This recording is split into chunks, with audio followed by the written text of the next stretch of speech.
We're on, Mr. Wag. We're on. All right, we're gonna call the, June 24th, 2035 committee meeting of the whole to order.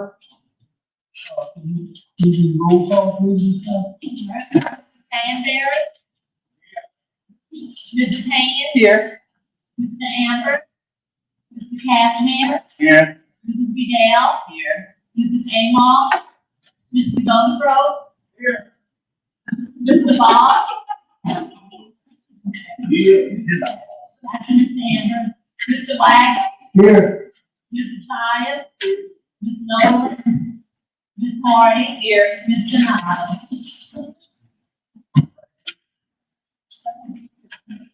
Bill Stan will, Mr. Casimir lead us in a prayer, and Mr. Amber will lead us in the pledge. Again, we are very thankful for this opportunity. Thank you for your grace and mercy that have been restored. Thank you for this opportunity to assemble ourselves together. We pray for continuing success of our summer school program. We pray for all of those that work diligently to make it a success. As we prepare for this meeting, we pray for patience, we pray for wisdom, knowledge, and understanding. Will guide us to do this right, to lead this system in the right direction. Your grace and mercy, we give you thanks for. At this time, we thank you for all that has been restored upon us. These blessings we ask in thy Son, Jesus' name. Amen. Amen. I pledge allegiance To the flag of the United States of America and to the republic for which it stands, one nation, under God, indivisible, with liberty and justice for all.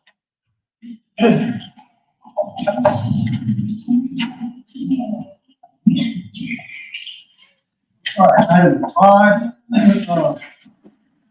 leave that matter needs to be tabled. 5A.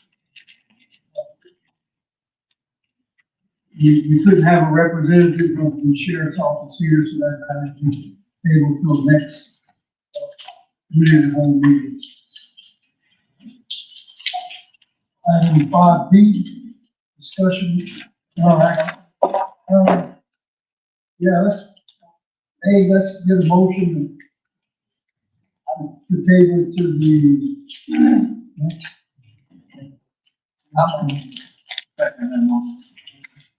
All in favor, say aye. Aye. Any opposed, nay?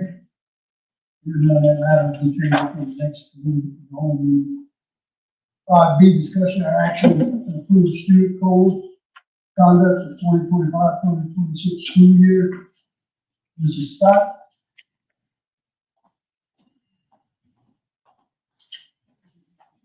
So we will, good afternoon, everyone.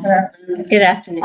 Ms. Perry is passing out a list of the revisions, and I will hand this task over to her, but I will stand as a support, as she presents the revisions for the 25-26 student code of conduct.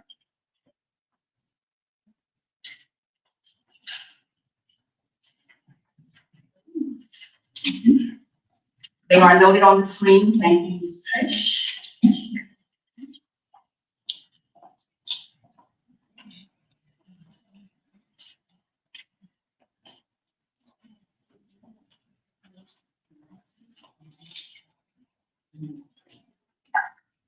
So this is Ms. Perry's first round in presenting in regards to the revisions to the student code. Ms. Perry. Thank you, Ms. Scott. Good afternoon, President, Superintendent, board members, and the audience. In the student code of conduct for the revisions this school year, on page 25, section C2, there is a statement that says absences of 2 or fewer executive days due to personal illness or serious illness in the family may be validated by a parent's written excuse note. We're asking to add that no more than 5 school days per school year may be marked as excused by a parent's written note. So right now, the parent can write a note, give it to the principal, it's excused. There's no consistency across the district.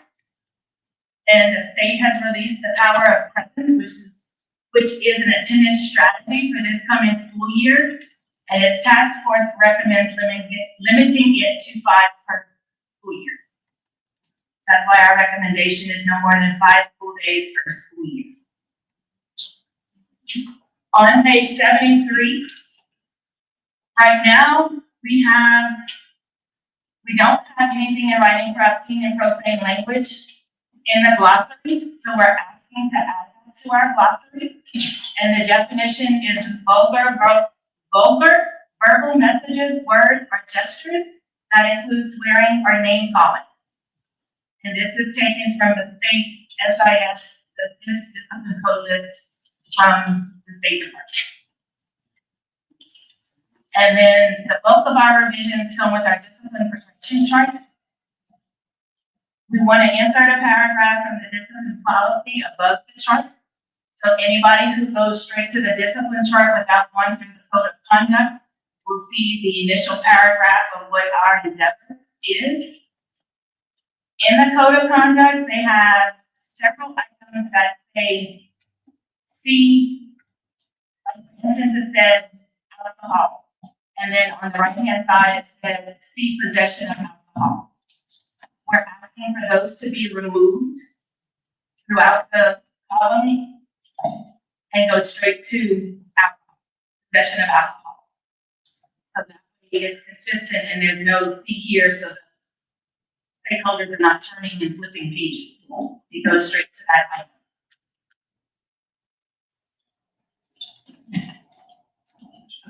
Remove any items of the infraction. Bullying to the progression chart. Right now in the code of conduct, we have the bullying policy, but in the code of conduct, it doesn't give a progression. So we're going to add progression into the bullying policy of short-term suspension, long-term suspension, or recommended expulsion.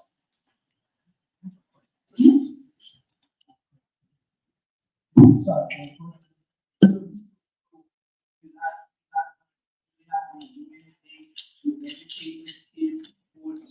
Because, I mean, suspension, to me, it doesn't help if you're not giving, you're not educating. Correct. Within the first 5 days of school, it's the principal's responsibility to review the handbook with everyone, especially the bullying policy. In addition, on their parent night, they're supposed to orientate the parents to all of the policies in the handbook as well. And in addition to that, I think what was actually referred to, and I want to see, but if a student is found guilty of the act of bullying, then do we just include the consequences of short-term suspension, or do we help to remediate? So with the entire discipline code of conduct, what we do have in place would be the NTSS. So we want, in lieu of suspensions and expulsion, we always want to consider research-based intervention. So do you have the progression chart, like what the suggestions are for the progression chart, like for the bullying piece? Short-term, long-term, recommended expulsion. Yes, as consequences, but we still refer to the bullying policy because the policy gives us guidance on those interventions and supports for the students. So it's a rule and handbook as such. And I can, Okay. In the section under fighting, we have many students being recommended for expulsion for group fighting. And we'd like to change that to if a third party inserts and participates in a one-on-one fight already in progress, the third party may be recommended for long-term suspension or expulsion. We have many fights with one person on one person, and then this one's brother sees that his brother's in a fight and he inserts himself into the fight, and all 3 of them are recommended for expulsion. And we're asking just for the third one who inserted himself to make it a group fight be recommended for expulsion or long-term suspension.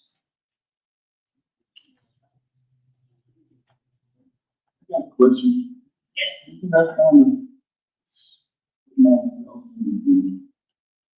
Long's way, saying that the third person suspended for a long time, as the person starting the fight in the short term? So I will address that. Thank you for that question. So what we typically have, if you have a one-on-one fight, the person who instigated the fight may receive consequences that are a little bit more than the person who did not initiate. So that's one-on-one. When you have a one-on-one, but a third party, but we have a significant number of, and it's more of principles in the investigation, being able to identify who instigated initially, because that's one. And then you also have an individual who may, or more than one individual, who may insert themselves. Some students insert themselves in attempts to break up or separate, but some students insert. So I turn the corner, I see my cousin is in a fight. I don't know that my cousin instigated that fight, but in turn, I just jump in, I insert myself as a third party, and I start beating on the other kid that's not my cousin. So that person that inserted himself has now taken this one-to-one fight and intensified it by making it a group fight. So what we have is that in many of our investigations, principals, I won't say the investigating administrator, oftentimes we have to go back and dig into who instigated, right?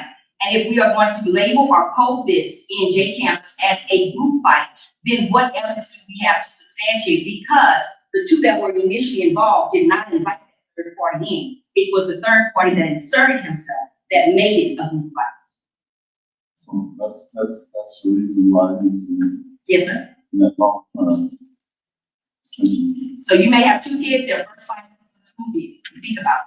And they may receive detention, school suspension, whatever the case is. But that kid, because that group fight becomes very, very difficult to handle on many of our sites. You're welcome. Mr. Matthews, you have Just good evening, Mr. Chair, Madam President, and members of the board and members of the audience. So yes, just trying to sort of do fighting, because most times we're seeing like a pattern, especially at our high schools, because the schools are honestly a safe place to fight.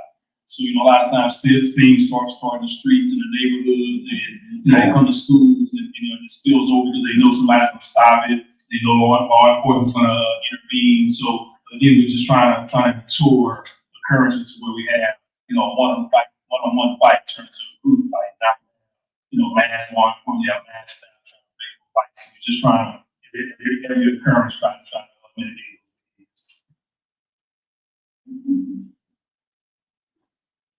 We also have minor and major disturbances separated in the discipline chart, and the wording to that is difficult to understand. So we've changed it to molestation, sexual harassment, and indecent behavior. In the chart, it has those as minor, and we don't see those as minor. We see those as major, and just with the definitions, we want it to be able to be understood correctly. So we're going to take out the major and minor and delete those terms and keep it as molestation, sexual harassment, and indecent behavior.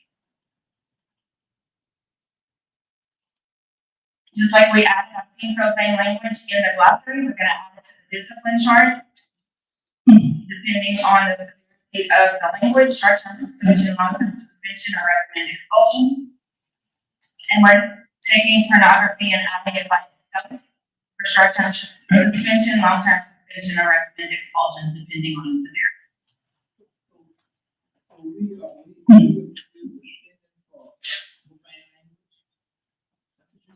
In some instances, it can, because if it's a student to an adult, and See the question again, Ms. Hyson? I was asking,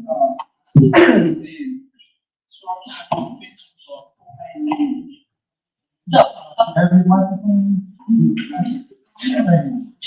and in regards to that, the concern is, I'm sorry, I wasn't clear, I was listening to this wrong. Go ahead. You were saying that in regards to obscene profane language, the concern is that we have short-term suspension. You start there as the progression, is that the concern? I wasn't clear on the point. I'm talking about the suspension, instead of suspending student for, profane language. Look, if that's the case, So, okay, now I understand. Okay, yes, ma'am. So when we think of, I've seen our profane language, the schools themselves, they individually have to have a discipline committee to align their school-wide practices and disciplinary procedures with the district. So we give the guidance to the matrix, but the progression should always include and what is advised, and they are presented in professional learning at the beginning of the year and throughout the year, is that we consider a progression and that the school has to determine in that instance if it's minor or major. And you can always begin with detention, in-school detention, or in school. So when we think of short-term suspension, that's not out of school, that's specific to in-school. We want to keep them in school. Yeah, that's right. 'Cause we need to keep our kids in school. Yes, You know, and if they're using profane language, just to suspend them and not try to change the behavior, Correct. we're not helping them. It is a work in progress and it's a massive taking, but we're trying to tweak as much as we can. In regards to the concern about the bullying, so the bullying policy is included in its entirety in the code of conduct for the 24-25 school year. It begins on page specifically, page 49, at the bottom of page 49, and it ends on page 55. Yes, 55. But on page 54 of the current, I don't know if Trish can pull that up. I There can. is- Okay. So it notes disciplinary action within the bullying policy. And specifically, it gives what consequences. So it gives you the guidance on disciplinary action that may be taken against a student who is found to be guilty of bullying. It also includes the statement that counseling and or other interventions may also be recommended. Which page was that on, Ms. Scott? It's 54 of the current.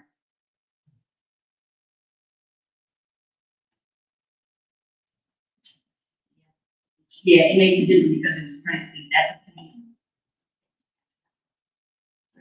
What is that at the top, alcohol and drugs? It is. So you will go down a few more pages. Okay. It might not match up because Right. it's the PDF. Okay, so there the bullying policy begins, but if you continue scrolling, Yes, ma'am. and you are looking for the section titled disciplinary action, which should be coming up very, very soon. There we go. So in the first paragraph of that section, the very last sentence states that counseling and or other interventions may also be recommended. So again, we want to avoid just punitive consequences. We want to be able to rehabilitate. And part of our focus when we present to principals and their administrative staff is that the law states in lieu of suspensions and expulsions. You know, what are we doing to provide? And that's when the MTSS department, Dr. Marquette Freedom comes into place. Will the kids have an opportunity to, report bullying, without, Yes, ma'am. so what do we do? How do we do that? So bullying is reported, they can report it to an adult. There are bullying forms that are available online, and we provide that information during the orientation and registration process. And most of the schools do have copies, available, in case they don't have access to them. I got one question about the family. You send kids home from 9 days, or 5 days, or whatever, how many days you send them home for, from you and the family. And sometimes this is all these kids here at home. So we have that conversation very often, Mr. Amherst. What principals are and their administrative staff, what is, and a lot of that has to deal with, again, aligning your PBIS plan on your school-wide PBIS plan with what we have in the student code of conduct. So training and support is provided on profanity. You are absolutely correct. I, in my own presentations previously, give the connection to exactly what you said. Many of these kids, that's what they come from. Okay, so with that understanding, it is not that they intentionally mean to, but it's normal language in their home. So we have to, that's when we have to pull in and understand meeting our students where they are. And that's part of the leader rubric. So we want to be able to understand our students, where they come from, and assign accordingly. Progression is always considered, but on a campus where you target, like profanity may be used, I know in 7th and 8th grade, it was used on the daily. It was used on the daily. But if you proactively include that as a targeted behavior in your PBIS plan, then for the next 6 weeks, the next 9 weeks, we are targeting the use of profanity. We provide incentives, we make it competitive, 7th grade, 8th grade, homeroom by homeroom, and then you will see, and I think Fort Bear High School did a real good job of bridging in their PBIS plan with their disciplinary practices. And we did see a decrease in suspensions for things such as profanity. Ms. Scott, who monitors the PBIS program now? That falls under Dr. Mark Whitfield.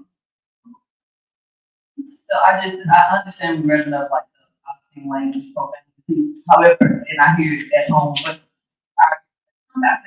to also speak to the students in that way, both in the classroom and especially athletically. We may hear increases, so I'm just hoping that we find a way to make sure that we move into to penalize, or reprimand or in whatever fashion our students in that way that our adults in those spaces also understand, so that we're not sending conflicting messages. I do understand, and what I will highlight in this moment is that we have utilized for evaluation purposes this year the LER and the Louisiana Educator Rubric and the Louisiana Leader Rubric. So there is a domain of professionalism that would fall under as it relates to faculty or adults that use such language during the instructional day or during extracurricular activities.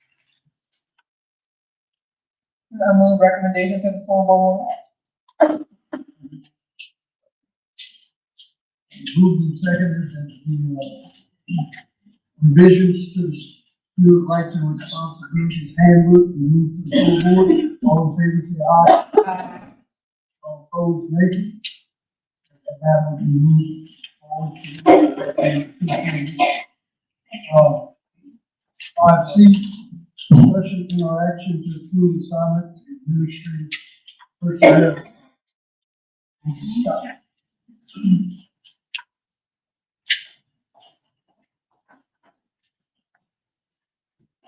Good evening again. So I'm going to switch my hats. So this particular policy, assignment of administrative personnel, this policy is being presented today because it correlates with an agenda item that will be addressed in Section 8 personnel, employee benefits and transportation, specifically discussion and our action to approve job description for administrative assistant. So in our agenda discussion meeting, what we realized was that we had guidelines in regards to how we assign administrative personnel. So I did ask Mr. Joyner to review this policy in regards to the revisions presented. And if you scroll up, so the assistant principals, right? We have guidance on how many principals we can have. We cannot have any more principals than we have schools. In regards to the assignment of administrative personnel, specifically item 3, what it did read, so what we omitted, let me go there. Number 1, this would be the assignment of assistant principals to schools in St. Landry shall be based on the following criteria. So number 1, all high schools shall employ 2 assistant principals. We currently have that in place. What has been omitted is the language that specifies 1 additional assistant principal may be employed with a total student enrollment of 1,100 or above, and I will explain. And then number 2, junior high schools, 7 through 8, shall employ 1 assistant principal. What was removed or is being suggested to be removed with no specific student enrollment level required. And then item number 3, middle and elementary schools shall, previously it read, must have a total student enrollment of at least 575 or at least 150 regular education students for grades 7 and 8 to employ 1 assistant principal. In addition, what is being presented is item 4, specifically the superintendent may approve the assignment of an additional assistant principal at a school site based on school needs and status. And this language was presented after we met with President Vidal and other members of the committee, because what it does is we have such extenuating circumstances. So there are several factors that we consider when you think of the needs or meeting the needs. Having a cookie cutter approach in regards to staff in our schools is possibly not a best practice. What is advised or what the guidance shows is that when you have a school with high needs, when you have to consider the performance of that particular school, the disciplinary data. There are so many other factors. So, for example, what we have at Opelousas Junior High constitutes the current needs of Opelousas Junior High School, whereas a school such as Broly, and I'm only referring to the schools within my zone, or Northeast, may not require such. And this aligns with the agenda items later in section 8, specifically item B. Mr. Batchy, I don't know if you want to add anything? Okay. Yes, Ms. Ingram? So right now, I mean, I'm just thinking like Park Springs Elementary, for example, has an administrative assistant. Would that mean that that would be an assistant principal now? That's guidance from the state, and I understand about the needs, and I do agree with number 4 about improving the assignment if there is a need, but like the guidance from the state suggests like every 250 students to add an administrator, either in the form of a dean or an assistant principal. So like I think these numbers were pretty high, 1,100 to add an additional assistant principal, but I do think that there possibly should be consideration for maybe to follow that guidance from the state at 250. But we already have too many schools open. Absolutely. And if we continue to keep those schools open and then employ more individuals as assistant principals, and if we go through a plan of consolidating further, then we're gonna have more administrative positions than we're gonna need. Maybe we should take that into consideration when we're thinking about making some of those smaller schools have an assistant. And I think too, I think some of the guidance to the state may lag a little behind in terms of required now of assistance. So, when you look at, and I think what we're trying to do is trying to get a 2 for 1, because I think the board has concerns and questions around the administrative assistant job description and assistant principal job description, which if you looked at, they kind of mirror. So now, no matter how small the school is, you have a principal and you have an administrative assistant having to do who's charged with doing evaluations beginning of the year, middle of the year, end of the year. So you're just trying to help level the playing field to still drive construction. So I think it's pretty consistent that, pretty much the schools around the state, no matter the school, the size of the school, you still, those schools will have, a principal and, someone that acts like that assistant principal of capacity. So we're trying to get a 2 for 1 and hoping that this would help to address the administrative assistant job description. And by no means are we trying to overload the school with administrative staffing. This would be very rare and few in between. That's the premise of this. It's not that we are trying to say, okay, well, now that we have this approved, our goal is to just throw out administrative assistants or assistant principals on various campuses, because we do have several high needs. That's not the intent at all. Ms. Rob will be able to give some more matter of fact data in terms of like how many actually administrative assistant positions that would actually, if this is approval, that would change in a dollar amount also. Yes, just concerned, just reiterating the fact that we have to be concerned, and I know that there are special needs in certain situations, I accept it, but make sure that it balance financially with our system, because if we're gonna consolidate, which we did, we have to be very careful that we don't overexpand for that very thing.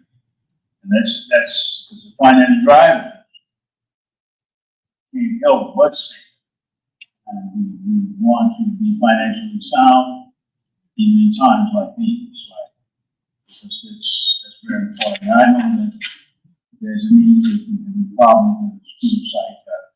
I see that there should be some flexibility, but we have to be very, very careful. And I think the concern is more so that the administrative assistants currently are doing the same duties as an assistant. And that's the issue. They're doing the same work, they're not being compensated for it. We can figure out, because we know that the school, our smaller schools still are utilizing and are in need of that currently AA. So, but they're not being compensated accordingly. So, and I think we were provided information that pertains to the number of AAs we have versus APTs, right? So I I move to recommend that it go to full. I'll call my. Yeah, I did that. Says the superintendent may approve. It sounds like somebody has to recommend it to him or ask him to do this. What's the actual process? So the process would be, as I understand it, is that there would have to be a rationale before that approval, before it can even be considered. So the conversations would have to happen between the superintendent, the site principal, the principal supervisor, and the needs would have to be justified. Are we saying that it's randomly, they have an increase of disciplinary? No, we want to address discipline procedures on that campus first. Like, we're not going straight to assigning an assistant principal because, for example, the scores drop significantly low or greater than 10 points in one school year. Now, let's address the instructional component and the processes and procedures and support that are currently in place on that particular site. So when we say may approve, it would be after much discussion, and the rationale would have to be very, very strong for it to be even considered. And I don't want to speak on behalf of the superintendent, but that's the intent that I understand. Sorry. So if they have the discussion and the superintendent is gonna bring that to the board, right? If they decide to add an assistant principal to the school. No, they don't. Right? Let me, look, I'm trying to get an answer. As of now, no, but if something changes in terms of policy wise. But I thought that the board has the responsibility of approving the number of hires. That's the responsibility of the board. So if the superintendent is going to, decide, I think it should be brought to the board and let the board decide whether or not they want to honor his recommendation, because the board determines the number of employees in the parish. The board dictates that. So with the suggestion, would you like me to suggest? I guess just clarify, like, in terms of like, they would, like, specifically, if this goes to the full board, I guess, like, clarify in terms of, like, what you want on that bullet to say. Like, for example, I'm kind of just going back to the reason why I moved the job description today, that was something where, that was an ask by you to bring that, to the board, but that's not required. So that's something that, as soon as I'm okay with bringing it to the board, so we can get jobs for each time, but that's not law. That's fine. So I guess, like, So the board does determine the number of hires? no, I'm talking about in terms of job description, in terms of, there was an ask to bring that back to the board each time, that any position above principal, there was a request to bring it back. So like right now, we have two positions that are, that are in the hire. They're not advertised for because you're asking requests to bring those back to the board. So I'm saying, so those are just like animal things that, we want to make sure that the organization stays in the state. So I'm just saying specifically, like, in this item, what specific, like, you want to see this item so that, so that it does move forward, that we have, that the language is correct in terms of moving forward. But it should, to me, my understanding is, it should reflect that it needs to be brought to the board. Since we determine the number of jobs. So essentially, any additional assistant principal should be recommended by the superintendent. The superintendent may, so what you suggested, the superintendent may recommend the assignment, assignment of the actual wording, but I do know it needs to be brought back. So I understood that it would be, the superintendent may approve the assignment of an additional assistant principal at a school site based on school needs and status. And then we continue that statement with such approvals will be presented to the board. I think it's recommended to be approved because the number of positions is what. And I think also to speak to the idea of the positions that's vacant coming back, at least my position is because it's an opportunity to adjust job descriptions as well. And you get that stuff change in between the need of what it is, or just like with the AA, going back to even that same matter. So that's an opportunity to adjust because that's the board is responsible for the job descriptions and the number of So now we have the correct language. Thank you. Ms. Haynes, you have a question? Well, I was beyond the number, I'm looking at Act One itself, and I just thought it was a fine line once you come back and start allowing the board to dictate any of that. So the discussion, and even in the discussion, I wouldn't want to see us get into trouble. You look at each other, who's Exactly, exactly. This is the way. I think it was the politics. Act one, we're not telling them who to hire. I get that. Yeah, we're not telling them who to hire, but we are telling him the number of people that could be hired. They're right, because we have to do the budget. Right. That's kind of why I asked the original question, because it wasn't, and, I mean, hey, talk to the court, but I think it should say that, you'll have the conversation and bring it to us. I mean, we work very well. with- Absolutely. I'm perfect. Yeah. And it's, I don't think it's ever gonna be a problem. I just, Because honestly, and I know procedure, I know how it should work, but most times it comes from, a board member or principal is going to the board members. I need the support, this, Yeah. and then the board member call me and say, well, we need to help so and so, this and that, so most times. But you need to stop it, let those board members come to you and tell what they need. Some of the board members are trying to run the school. That is all, thank you.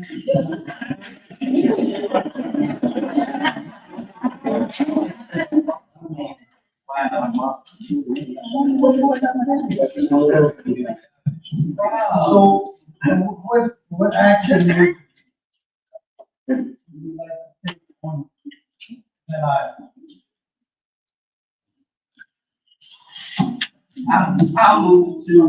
I recommend to move the item with the recommendation, that piece being included as Ms. Bass. So.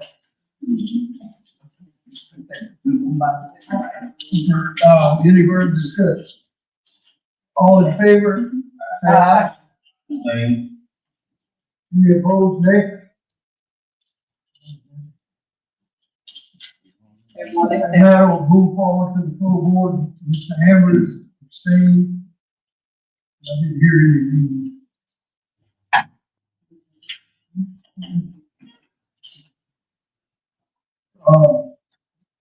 B, discussion or action, change the data committee, the whole meeting for the schedule to July 29th to July 22nd. Yes, sir, it's just simply a conflict with, Louisiana School Boards and Association Conference, it's not so just asking to shift that date from, 29th to the 22nd of July. Is that the late Charles Jenkins? Yes,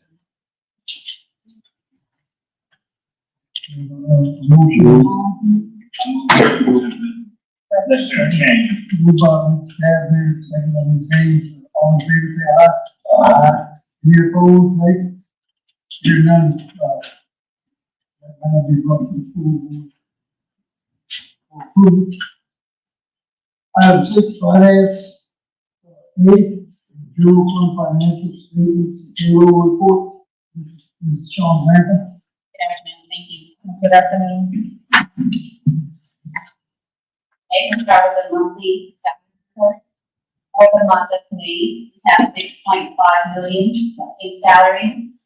Comparable to April, 6.6 million. If you look at last year, May 2024, 6.3 million, April 2024, 6.2 million. So everything's comparable. Questions here?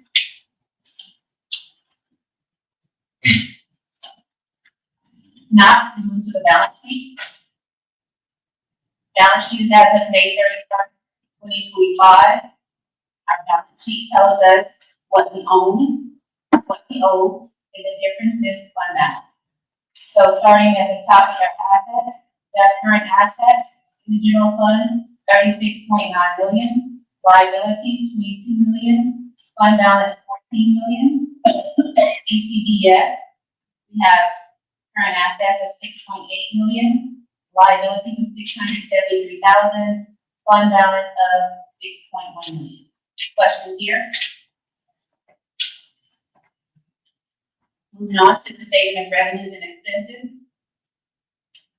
This is essentially our income statement for our fiscal year. Fiscal year begins July 1, ends June 30th.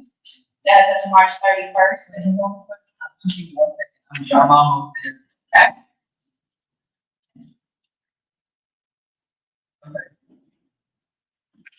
And for May, we have 8 million in revenue.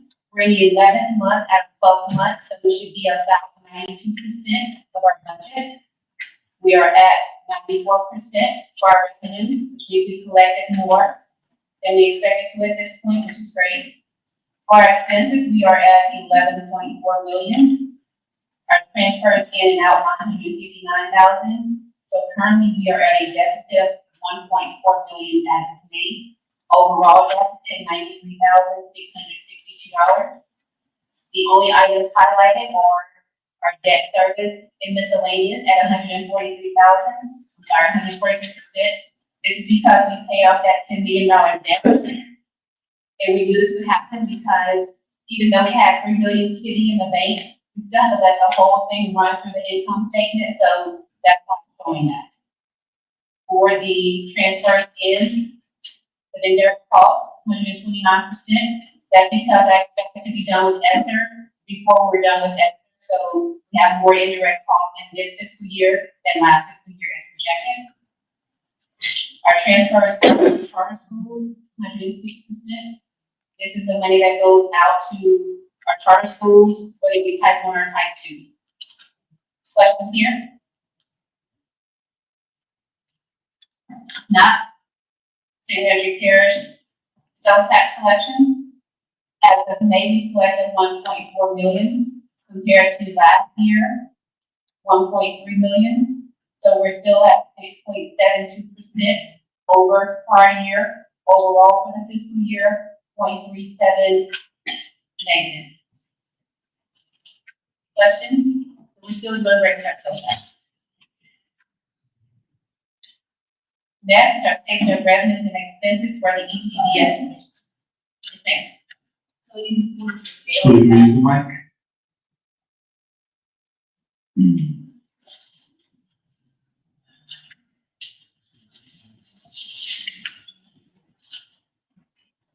So you reported the sales tax, but is there an amount for the use tax?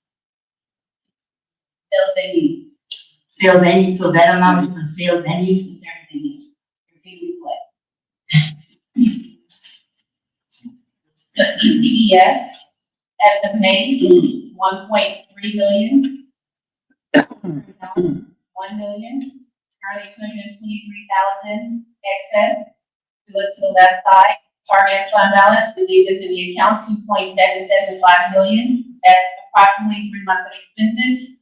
That leaves a current fund balance of 7.8 million. Take the reserve minus the fund balance, that leaves 5,079,681 available for the Christmas stipend. Look to the middle. We budget 3.4 million for the Christmas stipend, and that would be 1,500 for full-time employees, 750 for substitutes. That means that we've met our goal for the Christmas stipend for this year. Question here? How much do you budget for that? 3.4 million. 3.4 million gets us 1,500 for full-time employees, 750 for substitutes. That's always our baseline, and then after that, the board decides to do more than that. We're trying to get the 3.4. That being said, how much is each employee budget? Right now, 1,500 for full-time, 750 for sub.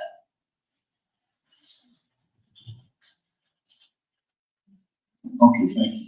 You're welcome. I think your question is, in the end, how much will they get? That's a board decision as we get later on into the year. If you all tell me to empty out the account, then I'll run the calculations probably August, September, and tell you what that number will be per employee, full-time and substitute. If the board chooses to do that. That's a thought. The thought. That's a thought. Yes, sir. Yes, ma'am.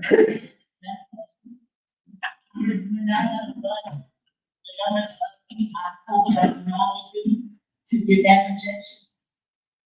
Probably not, because at the point that I start getting harassed daily with phone calls and text asking me, what's the amount, But financially, irregardless to the harassment, financially speaking, would it not be better to wait until October?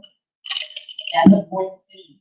Okay, because that's what we've done. I just like the board to know that that's what we've done. That's the board's decision.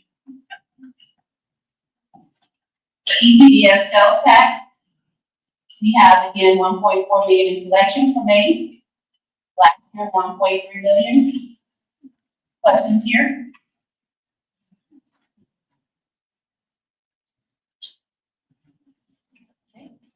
Okay.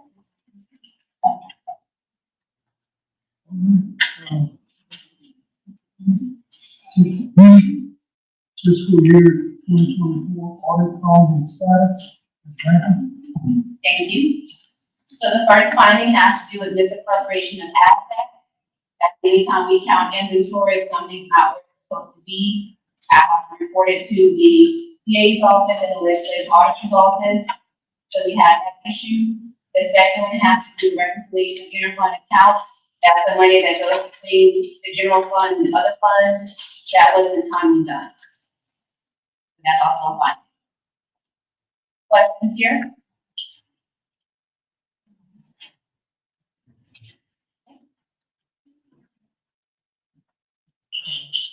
C, discussion and action regarding employee compensation. Thank you.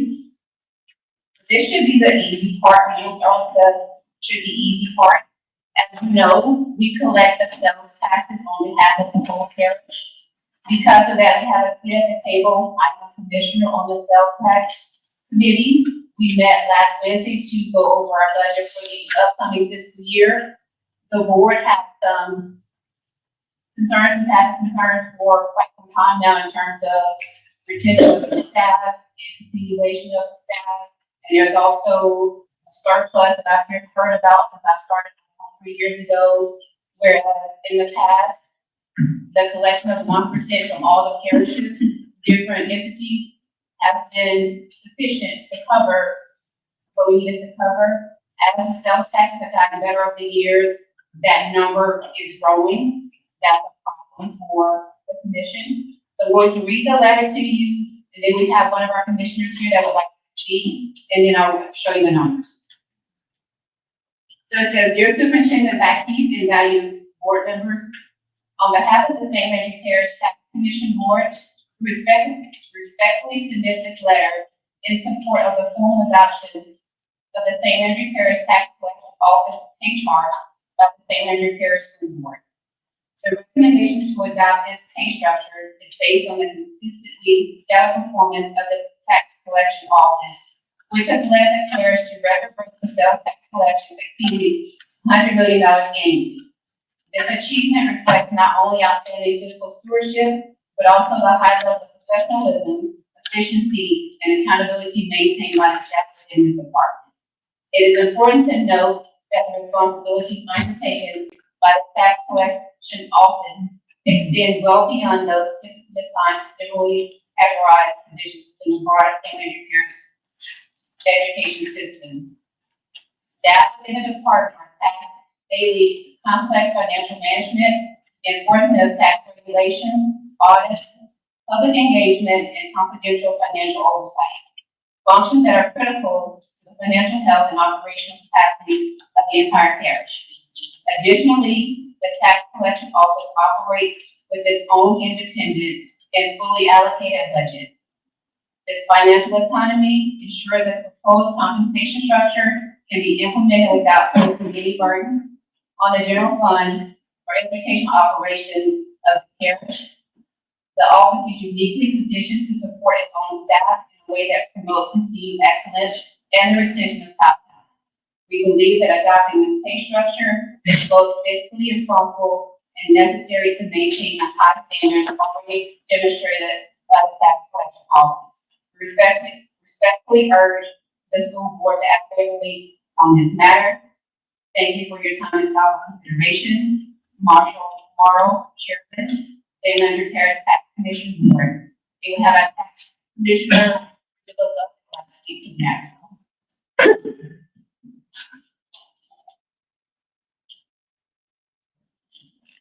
Superintendent Batiste, Assistant Superintendent Robinson, and Madam President, Mr. Chairman, respected board members, ladies and gentlemen, my name is Richard Love. I'm the Executive Director of St. Andrew Parish Solid Waste, as was mentioned. I'm also a member of the St. Andrew Parish Tax Commission. We're asking you to please take a look at the schedule. Samantha will go through a little bit later. Just want to give you a couple of highlights. You all know what retention of the top means in this parish. We've been taxed with it before. Just to give you an idea, Maslin Parish has 50,000 less people in their parish, and that position makes $800 more. Iberia has 13,000 less people in St. Andrew, and they make $5,200. Point Coupee has 60,000 people less, and they make $6,000. We go on and on as we go. As Grantham said, this office, when your taxes are taken and operating as large a budget as you are, and people in my situation and the people that run different entities throughout the parish, if we don't have the top talent we have honoring the resources and tax revenue that we do, we can't function and give our residents, these teachers, parents, students, the resources that they need.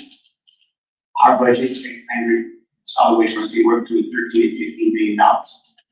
Just take and write a check for GAP, the tax collection, the waste collection, try and $500,000 a month. Equipment, we're going to be compact collection, $1.3 million. About 2 doses that we needed, they're over 4 years old. Let's try it, $1.4 million. Nothing is cheap. These people are exemplary in what they do, and I'm humbly asking you to please consider that schedule. Take and give these people just a little bit more. Again, we're asking. Smell what you explain that to me. Again, every month I'm grateful. Even the month we can operate.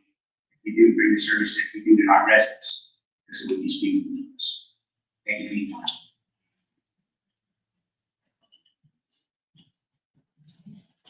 Tricia, would you pull up the budget? Sales tax budget. So this is the budget that our sales tax commission approved on last week. This budget operates within the general fund. So again, we collect 1% sales tax from all the entities that pay sales taxes. So we're working with $800,000. Salaries, the budget that we approved with the raises, 240. Without the raises, it would be 210. Payroll benefits, 145. Without the raise, would be 130. So revenue minus expenses, we're at a profit of $133,000. Without the raises, profit of $178,000. This is what I told you has caused conflict with us for the past almost 3 years. The fact that the 1% used to be sufficient. You know, we barely broke even, it was done. Now we're having these record-breaking sales tax collections, and the question is, what do you do with the money? This money goes into the general fund. So this is why they're asking for the pay increase. It gets us more in line with other parishes, and it chips away at the problem that we're having with not properly compensating our people. The money is here for them, so that takes them out of the picture. We want to focus on other people. So do we have we did make adjustments as well, there was an increase we moved in that department, we have that information, like what it was prior to when we moved to. Pull it up, I don't remember right off. That's fine, even if it's before, but I just like to see. The 45, what we told the board, I think that will be spread throughout the proposed, For people that work in that department, that 30,000 covers the increase they're requesting. Which you look at that, and that shows the salary schedule. Yeah, that's what what we're recommending. And this is based on other entities that collect sales taxes. To put St. Andrew's Parish more in line with those parishes. and what's the number, what's the current number? For those well, we're talking We're talking 4 positions. 4 positions, right? I don't have the current numbers. As long as I'll get it for, like where we're going from and to, just that where we went from to when we made the last. To the south.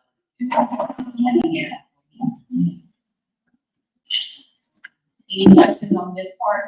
So what are the four positions, John? We have a compliance clerk. She goes out to the different businesses and basically tells them not to operate unless they pay their taxes. We have that's just basic. Compliance officer, the one that goes out, and an accounting clerk, and a director. So we got 3 people in that department, We have 4 people in that department. and one position is vacant, you saying? So the schedule has a compliance clerk, a compliance officer, an accounting clerk, an auditor, and a director.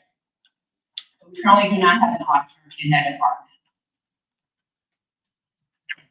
Are we collecting from, I know at one time, we had businesses that wasn't paying tax. We always have businesses that don't pay that. Our director is constantly in court, so when we sue people, she's the one that goes to court on our behalf to represent the school board and the tax commission. So much. Yes. I know this is been a while, I haven't heard from this particular group in terms of their financing. At one time, we had required, and then, just like teachers and other groups, that required them to make presentation to the board. And that was required of them, and for some reason, it went away. Yes, that was going on during, Okay. right, that's correct. And they would present at the end of the year, if there was a need and there was something that needs to be looked at. We normally look at it, they would go over their jobs and give us some information that we could make good rational decisions. That's, and it comes up suddenly now, and then all of a sudden this was going on. We would recommend that so that when something like this would come up, we readily knew it was transpiring, and we knew it was the operation. And that's my fault as well as anybody else, because I never brought it back up, being on the board, knowing that it was in place. So did they present in addition to the sales tax information I present, it was something separate from that? Yeah, that job and that function. In other words, just like you're saying, what is going on, how they operate, and what's that's not gonna be a need. I'm not questioning the need. I'm just saying that was just some sort of readily available. We knew it was the operation and et cetera, right? And I'm not objecting to anything. I'm just saying that's what was taking place. I know those presentations. The annually, Yes, quarterly, whatever, yes. which one? We're Brent annually. Annually, okay. Yes, that's correct. I can make that happen. It would give us an idea as to how much they, jobs, I'm getting over with this person, we have to add on another person, those kinds of things, that's what I'm talking about. I'm not objecting to the need, I'm just concerned. We stop our presentation so we be aware of what's transpiring. But right now, they're comfortable. Like I said, we have a vacant position. She doesn't feel the need to hire anybody in that spot because they are making it work with what they have. She gets overwhelmed when the state makes last minute sales tax percentage changes, but they do what they need to do, make that happen. For Christmas, when the school board is closed, I don't have to say, hey, who's working? I get an email that says, hey, this is how we're going to have the office staff for this time. So I guess they're not coming because they don't need anything. Yeah, that's not something that I would. Yes, everything's good. Yeah. But I can definitely have her. That's a stop. Yeah, she can definitely present and I'll let her know. Sorry, I have a question. Yeah, Ms. Branton, you asking for, I understand, an increase? We are asking, Okay, and how much is that increase? we are asking for a separate staffing schedule For the 4 people? for those 4 people. So essentially, the sales tax commission would like to, like most organizations that have a board that oversees, you come with your budget and you basically budget. We've done the work, we've gone through the numbers, bring it to you, you bless it. As long as everything is good, ask your questions. They're asking for a separate salary schedule. And yeah, there are increases. I can give you those changes. So what's the numbers up there? The compliance of, what are we asking? What are they getting now and what is the increase? I'll have to pull that, I can bring those in. Yeah, I can definitely have it. Mr. Montana. We may have them online. We may have that online. I'm not doing one. The total size, if I'm not mistaken, I'm not out of line, Ms. Grantham, is gonna be $45,000 total. Which one? For the 4 people total. For the year. Everything. 45 for For 4 people, that's correct. 45 for those four. Correct, Ms. Grantham. It's 30,000. 30,000 in the salary. Total will be the increase for the year. Salary. An additional 30,000 plus what they're getting now 4 people. 4 people. for 4 people. 4 people, yes. To address what Mr. Ball said about the delinquent collections. Through the month of May, $129,407.55 were netted. It was $136,690.82 that were actually delinquent, with the amount billed to the entities was $7,283.27. So you saw a net that we wouldn't have seen, almost $130,000. We also had a request from Mr. Reginald Bush to speak on this issue. On the sales tax part? The sales tax part, or like, So Ms. Brandon, I'm looking at, I'm just trying to get things straight. The compliance officer, what is she making now? I'll pull this for you to see. Oh, you don't have it. I'll get it I can get it from you later. I apologize. So whatever they're making, you're asking for $30,000 to be divided among those 4 people. Among the salaries. You have a motion on the floor? I have a motion. Move the board. Did get acknowledged from, Yeah, do we have a second? Yes, there's a. We have a motion and a second to move this matter to the full board. All in favor, say aye. Aye. Any opposed, nay? Hearing none, that matter will be moved to the full board. I think it's the same item. Yeah, It's tied into the same item, and we're not done hearing the item out. No, because we're not done with what's presented, that's just the part on the right, would have helped to move us to separate. But that's just a piece on employee compensation regarding the tax. Right? So it would be one. Now regarding the item for the next part. Yeah, this is 6C.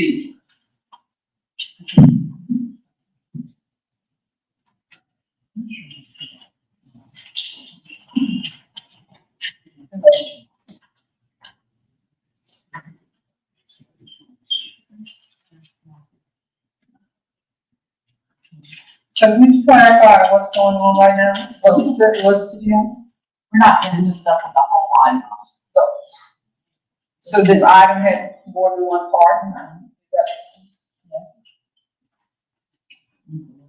So it's different sets of employees? I'm trying to decipher what it is. yeah. It's an employee compensation conversation For everybody. different Yeah. categories of employees. To Mr. Baptiste, board members, and all the staff, Mr. Robinson, thank you for your assistance. I come before you today to ask you all to support the pay compensation that Mr. Baptiste is proposing for all employees. As an administrator, when I go to hire someone, I interview someone, the question always becomes, how much is the salary? I do appreciate Christmas bonuses. I enjoy Christmas bonuses. never hired an employee based off Christmas bonus. I've only hired employees based off salary. Last summer at this time, I was looking for a refrigeration teacher. And every time a star would come to school, I asked, "Would you mind teaching?" They laughed at me. This year, with the Washington Career Expansion Campus, we were looking for a plumbing instructor. I spoke to someone back in April, and the comment was, "I have paid more this year than your starting salary." I'm supposed to educate our kids with recruitment and retaining. When we have to, a teacher has to teach 18 years in St. Andrew Parish, compared to Lafayette, 0 years of experience in my packet.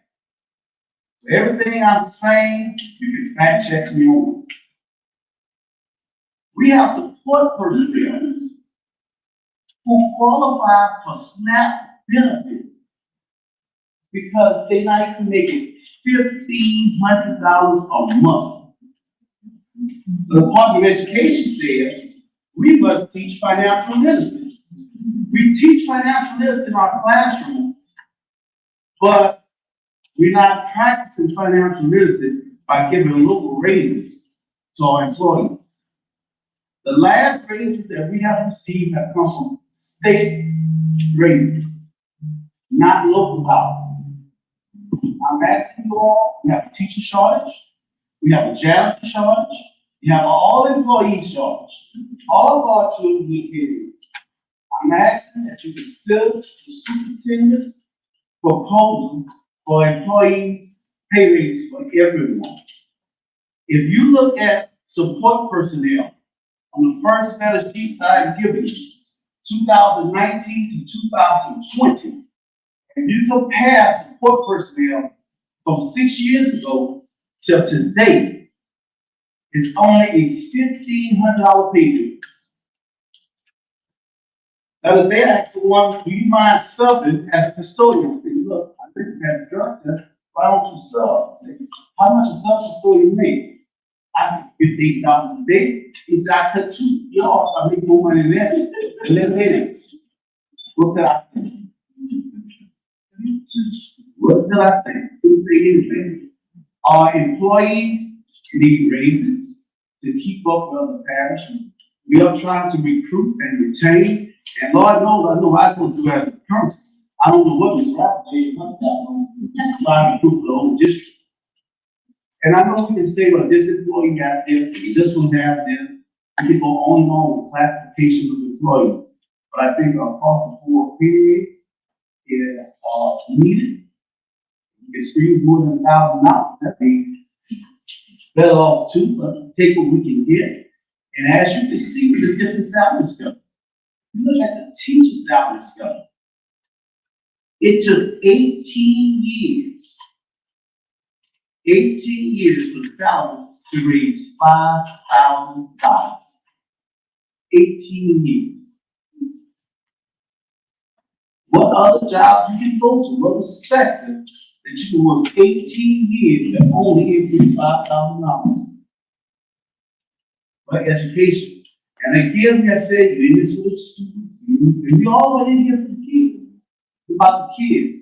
But it's about also trying to provide what's best for our students in the classroom. I'm gonna be honest with you, some of you are on the board will not give up your retirement, will not give up what you're doing to make $40,000 a year. You will not do it. Please consider what's best for the employees of this parish. I know we talk about Christmas bonus, but also we do look at lifetime benefits. Christmas bonus. You all can decide to give $500. Ms. Brown said in her proposal, she budgeted for $1,500. You all can see, you give $500. But that $1,000 is lifetime. That $1,000 is factored into someone's retirement. This is the thing we need to look for. I have students leaving my campus. But I have a student who currently work as a Spider Hospital casino, cooking after school, making $18 an hour. We have support personnel that does not make $18 an hour. I have students who making well, making $25 and $30 an hour, straight out of high school. $60,000 a year with no overtime. We are an educational institution. We deal with professionals. I'm not saying, oh, well, look, it's not professional. We deal with professionals. And we can't pay $30,000 for some of these employees. We need to really consider adding to the salary scale. It is imperative that we add to the salary scale. And charter schools are getting our teachers. So we got to compete with charter schools, we got to compete with Lafayette, and other surrounding parishes. Please consider Mr. Baptiste's proposal. Thank you for this opportunity. Ms. Amon? All right. Thank you, Mr. Bush. I've been kind of having all kind of things going on in my mind since my last meeting because I feel a little frustrated, but I had a lot of calls after our discussion in our last board meeting from a lot of my teacher friends that says, you know, like, we want a lump sum. You know, someone made a comment about us, you know, maybe our checkbooks look different. Well, you don't want to see my checkbook. I don't say anything on it. Okay? So I'm just like some of these teachers. I like a big lump sum. It's nice. It's not the smart thing to do. So we're in this position to put our personal feelings aside and make decisions in the best interest of growing our district. Like Mr. Bush said, I was recently auditioning for a job recruitment fair. Everybody said, new teachers, what is the starting pay? What's the starting pay? They don't say, what's your stipend? What's the starting pay? These teachers, these young teachers who are coming out of college need to see what that pay is guaranteed. And until we start moving that up, they're going to say, 42,000. People share on social media all the time. Lafayette Parish is starting at 50,000. Iberville starting at 60,000. They're putting a starting pay. So we can't make a decision because you can't budget your money. We have to be able to budget our money. So I'm guilty. I would love a lump sum. But that's not the smart thing to do. We had some comments about, or just some concerns about really addressing our needs. We talked about the lean frog study, and I know that Ms. Batista may talk on it because they shared some of the recommendations, and they can talk about some of the gaps we feel. Ms. Hayes had mentioned something about really what the ECBF was designed to do. It wasn't to create lump sum bonuses. It was eventually to help grow the salaries of the people in our district. So, you know, we have to start thinking about that. Ms. Randall said, I am confident and comfortable giving $1,000. If she says, I'm going to give $2,500 and then look like a fool because we can't afford it in a year, that's embarrassing for everyone, especially in our district. So to be able to say, we can comfortably say, you're going to go up $1,000. Hopefully in 2 more years, we can say you're going to go up some more. In this lean frog study, they talked about root causes, and one of the things was leadership structure gaps. So people say, you know, they're hard, they have more position of the central office, you know, the people making the big bucks. Well, I'll be happy to share this with you. I did a comparison of just, I took the data from Louisiana Believes, it's public data. I said, okay, we have 30-something schools in our district. What are some other districts that are about the same size as us, have the same population? You know, so we're not so much comparing apples to oranges. Now, of course, Ascension Parish has 33 schools and almost 24,000 kids, but they're not geographically the same as us. So there are going to be some variances, but we're going to try to look at the same things. I looked at the organizational charts of some of these higher performing districts with the same amount of schools, and they look a lot like what Mr. Batiste is building. So one of the suggestions of Lean Frog was to about effectiveness and accountability. So unless, you know, we talk about it, it starts from the top. I see it. I work in another district, Mr. Batiste, Mr. Rob, they've had experiences outside, Mr. Gocher in the educational field. We can see what it takes to build a high-performing district, but we have to start and work our way down. You are paid according to your skill set your education, your expertise. I feel like we have conversations about custodians needing more pay, and I feel like I have to defend myself for being a compassionate person or not caring about the fact that they can qualify for SNAP benefits. I think it's shameful. What I also think is shameful, that of all the parishes in St. Leger Parish, we are the second to lowest when it comes to millage. We are at 59.1 meals. It's ridiculous. High-performing districts are in the hundreds. So the public does not want to invest in our children, invest in our communities, invest in our education. So we are tasked with the difficult task of feeling like we don't want to pay you what you're worth. Because we can't. Like, we can't responsible. Where are we going to get it from? So we sit up here and here, well, we need $2,500 or get harassed about this because times are hard. Things are expensive. I live the same life that you all live. And people who make more money, they possibly have to go to school longer. They're paying back student loans. They're doing all sorts of things that a custodian who might not have a high school diploma has to do. So it's not about self-worth or not thinking. I just don't feel like I feel like I sit here and have to defend myself of really caring about people. And we do. But to constantly we have to really look at the facts and look at the data. That Felix about to give us a little update. When those students leave, we're losing money. Almost $10,000 a kid. You want to do the math on you? I'll multiply. Okay, it's a lot of money. So we want to retain teachers. Most of the teachers that stay here are because their families are here and they love being here and they love working here. We want to pay them. But until we say we have to, the number one thing I hear about not supporting us with property tax, those school workers can just put that money in their pockets. Well, my pockets ain't lined, I promise you, I know where they're putting it. And I feel like we're in a good place. Ms. Branham, transparency. Could we make some more cuts? Possibly. Look at programs or whatnot, but you have to look at other districts and compare what makes a high-performing district. And we are definitely headed in the right direction. I trust that with my whole heart. I'm not leaving St. Leger Parish. My kids are done in St. Leger Parish. I have grandkids that I hope can come to school here and not have to go to a private school because we have run-down facilities. So maybe when we can say, show the public that we have the resources that are minimal, almost bottom of the barrel, second to last in the state, that we are tasked with running this huge system with, and that we can do it responsibly, they may trust us enough to eventually make something else happen.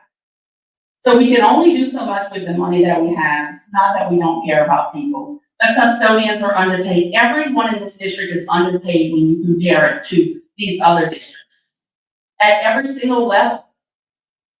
So everybody needs a raise.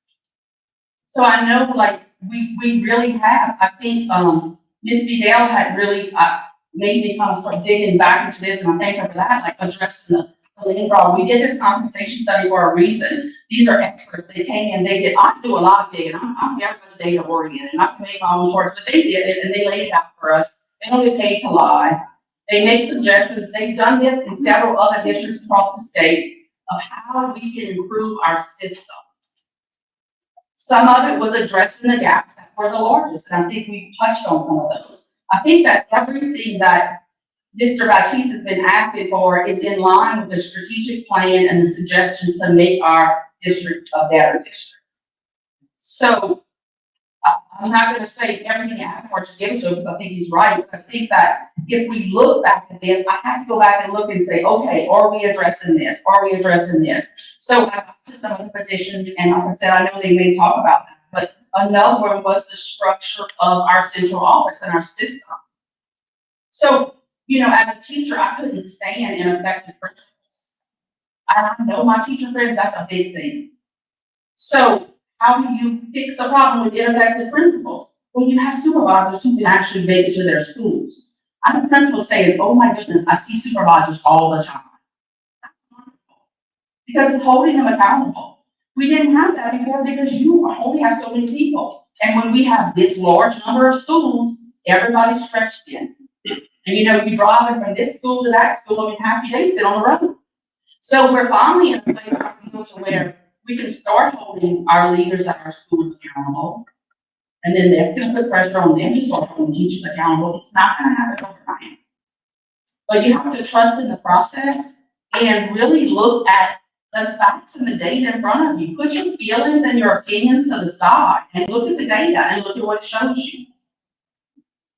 I mean, I trust people because of their expertise. Ms. Graham is an expertise in what she does. I feel like Mr.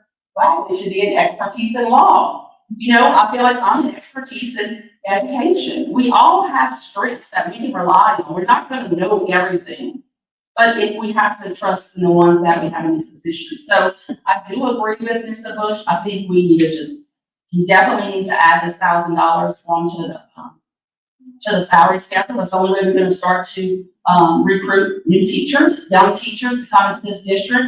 You know, this projection shows that 20% of the people are gonna retire within 2 years. We're gonna eventually have to replace some of these people. They don't wanna come here because that starting salary doesn't show. I mean, it's nice to get a bonus, and I think that financially they'll still be able to get something, which is nice, but I'd rather see it on the front end to make a difference when it comes to recruiting. Move to the floor. I don't. Mr. Dell, Mr. Ham, Mr. Oh, you Matthews. can take it on. You can have a motion. So I definitely agree with some points that Mr. Bush shared, as well as some points Ms. Amon shared. And I've done a lot of homework as well. I've sat with our chief financial officer now, as well, and gone through some things. There was a list that we began working on as far as positions that we have addressed. And my concern, again, while we're on some points, there's some things that my position is different, in some areas. And one area is we've addressed positions, and I do not think that those positions should be included in the positions that we have not. That was a running list of those that we have, that's included in the study. So I'm not just depending on what was in the best interest, as well as our structure and all those, I won't say all the things but I've looked at all the elements that's been either provided to us with some things in addition to that to try and make certain that I was as clear as I could be. And of all the homework that I've done, I'm not seeing where to be in alignment with what the direction that we're saying we're going. Because again, this is not for me about not giving a raise in whatever way we can. Like our employees should have a raise, whatever the budget can sustain. The issue is we have directly addressed some positions in Greatland, like they're addressed, they're up to where, or it's like they're addressed. So if we do a raise across the board, we're now going back and providing an additional raise for those positions as well.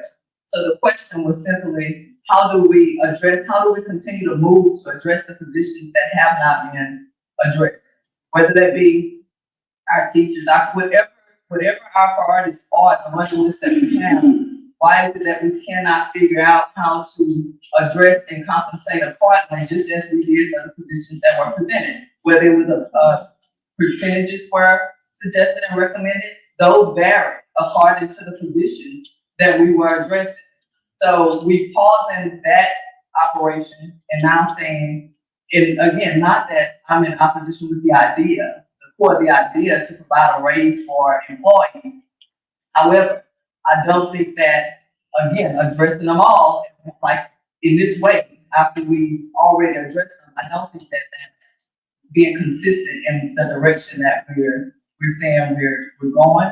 And the list that we had, and I'm okay with it, I have it.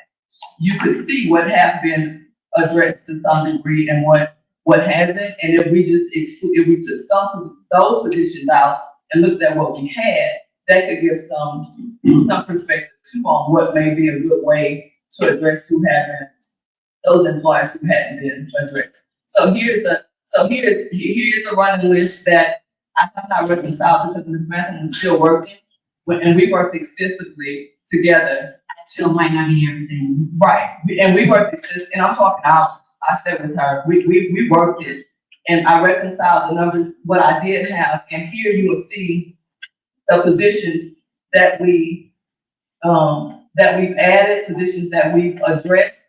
And if you keep going down, if you just keep going and going and going and keep going and keep going, that's roughly, and that's not, this not, I don't know if I would have said it, this is my first time seeing where we are now.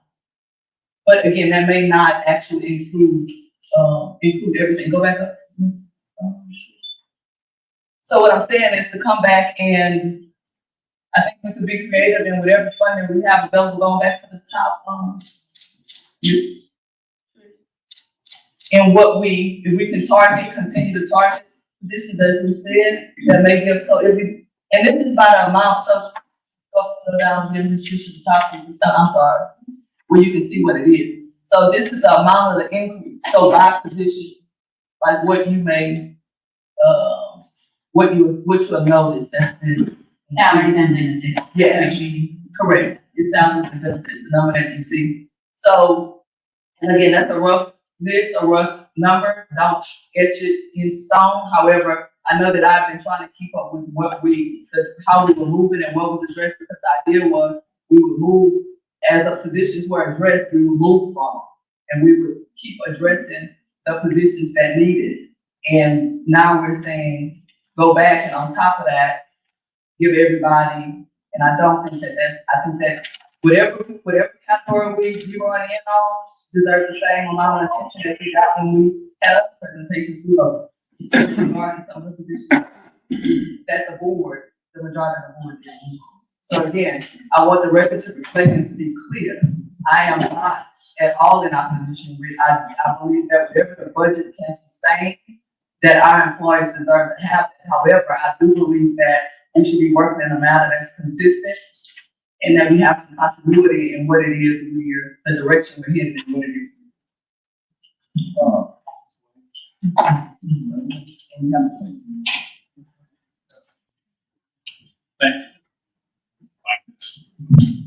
So thank you, everybody, for your perspectives, because again, I'm on staff every day. I think multiple perspectives, different perspectives are healthy.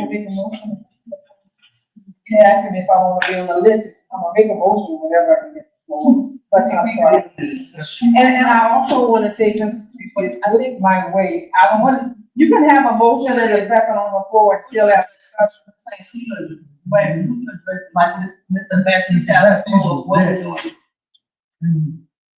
Size.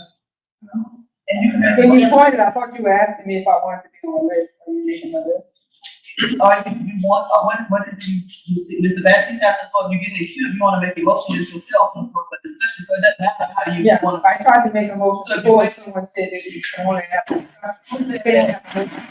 I heard it. I don't, okay, so Yeah. We need to follow the procedure, lesson. So again, I was saying that I think the multiple perspectives is healthy. And there's another such thing I think called, organizational morale. And when you look at Ms. Grantham and her team, her financial team, I think this is probably one of the best financial teams that I have ever worked with in St. Andrew Parish. And I trust their opinion. I trust their perspectives. And when I asked Ms. Grantham about this raise, this has been probably about a 10 to 12-month process that she and her team has been researching and kind of going back and forth to see exactly why behind the raise, to see exactly, can this raise be sustained? I'm saying another thing I see too is a thing called longevity for an organization. When you look at trying to compete with neighboring districts, when you look at trying to compete with, what's going on around the state. Prime example, we need to develop a business mindset, about this organization. Absolutely, the number one driver is our education and student outcomes, but also too, is about competing. We are the largest employer in St. Andrew Parish. So let me give you a perspective of our mindsets. And Mr. Richard LaBeouf is a good friend of mine. Mr. Richard LaBeouf came here in 5 minutes. 5 minutes and sold the board on a raise for 4 people. In 5 minutes. It's going to the full board in 5 minutes. So here we are selling a raise for the entire district, and that's there with opposition. That's there with pushback. Because again, it's a mindset shift. You know, when you look at trying to change the mindset of an organization, you know, it starts with, you know, we have employees who are worried about, you know, not getting the Christmas bonus as opposed to a raise when you could essentially get both. So why not teach our employees how to shop local? Why not encourage our employees to support local? So now we tell our employees, not only can you get a raise, but you can get a raise and a Christmas bonus. So again, you know, my thing is, I get the benefit of seeing the whole movie. The whole movie. Everybody else in this room gets to see snapshots. I get to see the whole movie. And I'll tell you what I see when I watch this movie. People don't walk with me because I'm perfect. They walk with me because I'm not. I'm not afraid to see. I mess up every day. I sin every day. I make mistakes every day. And guess what? You know, I come right back to the table. I commit those things. Get me to move forward. And I think that's why people walk with me. I'm gonna tell you what I also had a chance to see. It's my first time in St. Landry Parish. I had a chance to see St. Landry Parish leading the stage at Teacher League. I saw St. Landry Parish leading presentation in regards to Bayou Bridge. And everybody was asking, okay, how did y'all do this? I saw St. Landry Parish leading the way in terms of HR, in terms of how we shift in the mindset and capacity with HR. Big districts, mid-sized districts, smaller districts were asking, how are y'all doing at St. Landry? I saw St. Landry Parish for the first time, to my knowledge, presenting at the state superintendent conference, not once, not twice, but 3 times. The state superintendents are asking our employees, how are y'all doing this? How are y'all? Tell me about the principal supervisor format. Tell me about HR. Tell me about your staff. We are starting to be recognized in the state of Louisiana. We are starting to be recognized for being great. And I'm gonna tell you, with being great, it involves changing mindsets. With being great, it involves doing things differently. With being great, it involves stepping out on a different perspective. It involves having a business mindset. It involves believing in your organization. Every job description that was showing up there came before me. Every job description, I told you my vision. In every interview, I told you my thought. I told you my plan. Nothing up here is a secret. Absolutely, it costs money because you know what? This is not a savings account. It's not. Absolutely, we want to be fiscally responsible, but we have a responsibility to drive student outcomes. You know what St. Andrew Parish had in the past? Gobs of money in reserves, gobs of money in this and that, and guess what? Not driving student outcomes. We're changing that mindset, we're leading the charge, and in order to do that, we have to continue to step out on faith. It's not about me, because again, I know it's temporary, and I'm okay with it. It's temporary for everybody sitting on this podium, but we have an opportunity, we have a chance to impact St. Landry Parish in terms of salaries. Salaries. You know, when you look up 10 to 15 years down the road and we're 20 years behind, we're $20,000 behind, what are we gonna do? We're just gonna be impossible to catch up. But we have to start inching along. We have to dare to do something different. And you know why the public doesn't support villages and everything else? Because we don't do our own effort internally. Every time I am everywhere, I'm the one having a difficult conversation with everybody. And the first thing they say, what are y'all doing internally? How are you affecting things internally? Are you giving raises? You know, y'all have vision, y'all boasts, but what are you doing for your employees? What are y'all doing? These are the conversations that I have to have. And I'm okay with it because that's what I signed up with. But we have to be okay with the reality, and we have to be okay if every employee doesn't understand. They're not supposed to, because they would sit up here if they did. And look, and it's okay. You can be mad, you can be upset, but we have a responsibility, you know, to be leaders when we sit on this podium. And guess what? It is temporary, and it's okay.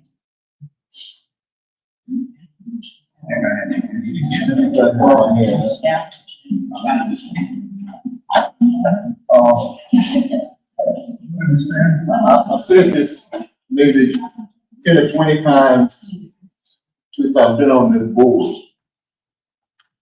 When the people in Lafayette go to the store and pick up a loaf of bread, they pay the same thing as people from St. Louis pay. There's no difference, except that they make more money than we. And we gotta do something. If we want to keep this parish going, we gotta do something for our employees. And Ms. Baptiste, I applaud you for what you think. It's just something.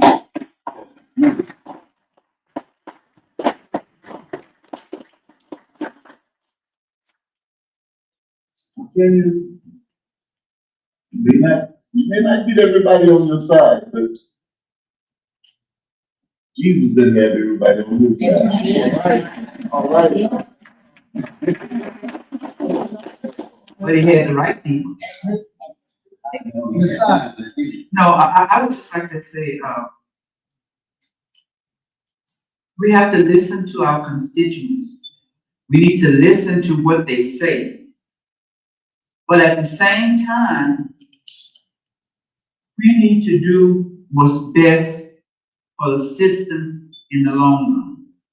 Now, we came up with giving a raise, and since I've been on this board, and I keep repeating it, I asked, with that ECDF fund, I asked to give, before they start getting stipend, to use that money to give teachers a raise. I didn't care if it was just $100 a month, a year.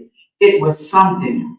So now we're at a point that we can do something for the long haul.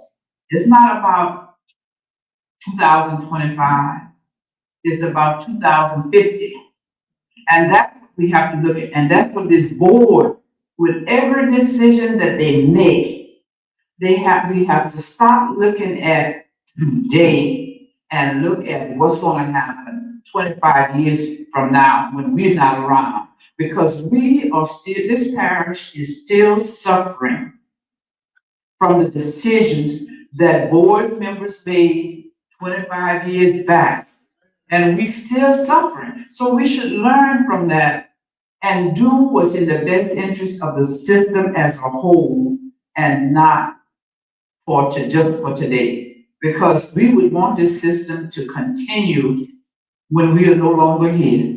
Because we're going to still have people and children going to school in this parish. And so I'm in agreement with Mr. Baptiste. But I just wanted to ask Ms. Grantham, could it be $1,200 a raise? And that would be $100 a month. I don't know if it's feasible, but if it's not, then we take the $1,000. But I was looking at, this is $1,000 a year is $83 a month. This is my comfort zone. That's your comfort, all right. Zone. And I would. I just asked, you don't have to, I'm all right with that. Stand still on that too, because I asked the question. If I didn't ask the question, I wouldn't know. Now, she's the CPA, so she says she's not comfortable. I understand that. So I don't need a whole lot of discussions about it. Ms. Gilbert?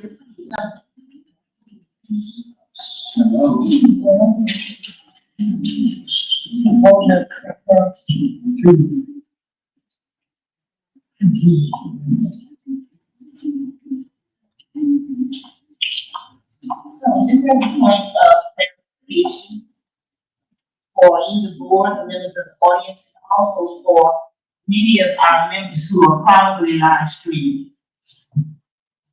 We want to clarify that we are not, the union is not against a raise. That would be ridiculous. We couldn't call ourselves a union and not want a raise. So we do want a raise. Our opposition is toward the funding source that is proposed for the raise. the EBCF fund. Money already entitled to the employees.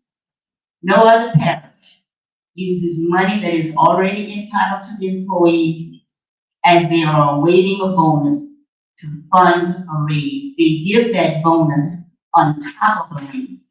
And that is what we are asking here tonight. And our ask is that there be another funding source, a search for another funding source like the general fund to give that $1,000 raise, or actually to give it on a percentage basis, so that we can address what we addressed from the beginning, which was the low pay for custodians. Trying to ensure that that gap would be closed somewhat. And so we're asking tonight that we not move hastily, that we look at the general fund and see if we can use money from the general fund for the funding. And if we cannot use the general fund, there is the almighty reserve that has been sitting there for years at the same amount, 2.77. There is nothing in the tax language that says that we have to keep a reserve. The union has been in opposition to that reserve since the beginning, from its onset, when it was told to us that the auditors recommended that a reserve be kept. We asked to produce the auditor. We had no auditor that was produced that could come and verify that. So then it was said that it was best practice. And we bought that for a little while. But best practices, people, is a very vague statement. And it can be adjusted based on the present time's critical shortage. And if you want to ensure that we keep and retain teachers, use that fund if you have to use a fund. If the general fund cannot sustain a raise, use the reserve. But do not use the EBCF fund, because people have gotten used to getting that money in a lump sum. And for whatever reason, which is their prerogatives, because it's their financial business, that they want to receive that money as a bonus, we have to ask what our people are asking. We would not want the ECPF fund to be touched. To leave it for their Christmas bonus. And if and when we find the money to give a raise, we would ask for it to be given on a percentage basis with the people who make the least amount, custodians, cafeteria workers, and also parents, getting an amount, Kaylin, you said at what percentage? 7%, 2.5 for teachers, 1% for anyone making a salary over a teacher's salary. We actually have a little calculation, 18 to 24, $1,000, 8%, 43 to $50,000, 2.5%. Anyone over $50,000, 1%, because those people are already more than likely in debt. And also, we want to exclude those who have received recent raises, recent substantial amounts in the form of a raise. So just to be clear once more, the union is not against the raise. We want a raise. We are against the fund that is already entitled to the employees to use as a raise. We want to look at other funding mechanisms that can be used for that raise. And I don't think we've done that. We haven't scoured and done that to the best of our ability. And we don't have to haste and rush to do this. Let's make sure that we're doing something that will be beneficial to the employees in a respectable amount. And just to mention, the Lean Frog study. The Lean Frog study also showed that there was a recommendation for equalized lunchroom workers on daily rates. They also said that the 15th year, the custodians were down by 10%, and those areas were not addressed. So we do want to address those areas, and we want, again, to make sure that no myths leave this place that say that the union did not want a raise.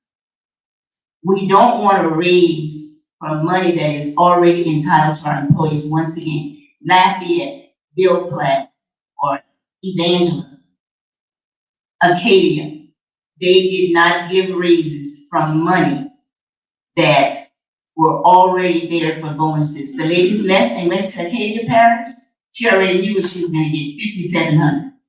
So the raise that she's gonna get is above at $5,700, not out of the $5,700. And that is our position. Thank you all.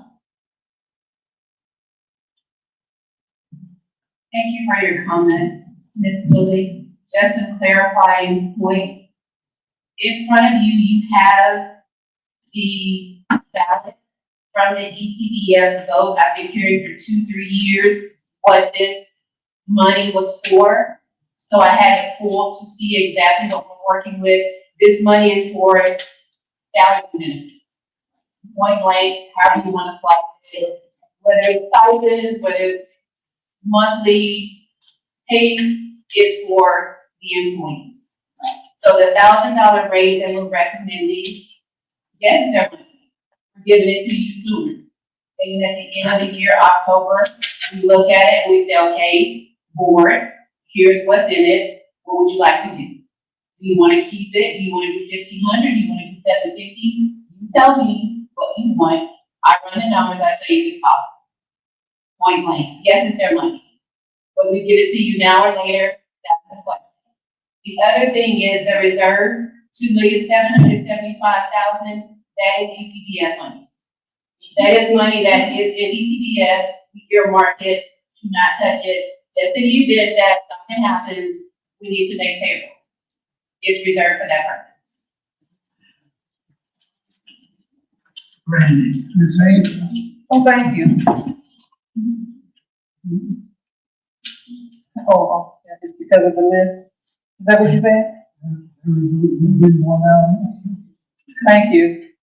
I'm going to move, this action, this, recommendation from our superintendent to the full board. If I get a second, I'd like to speak to it. Second.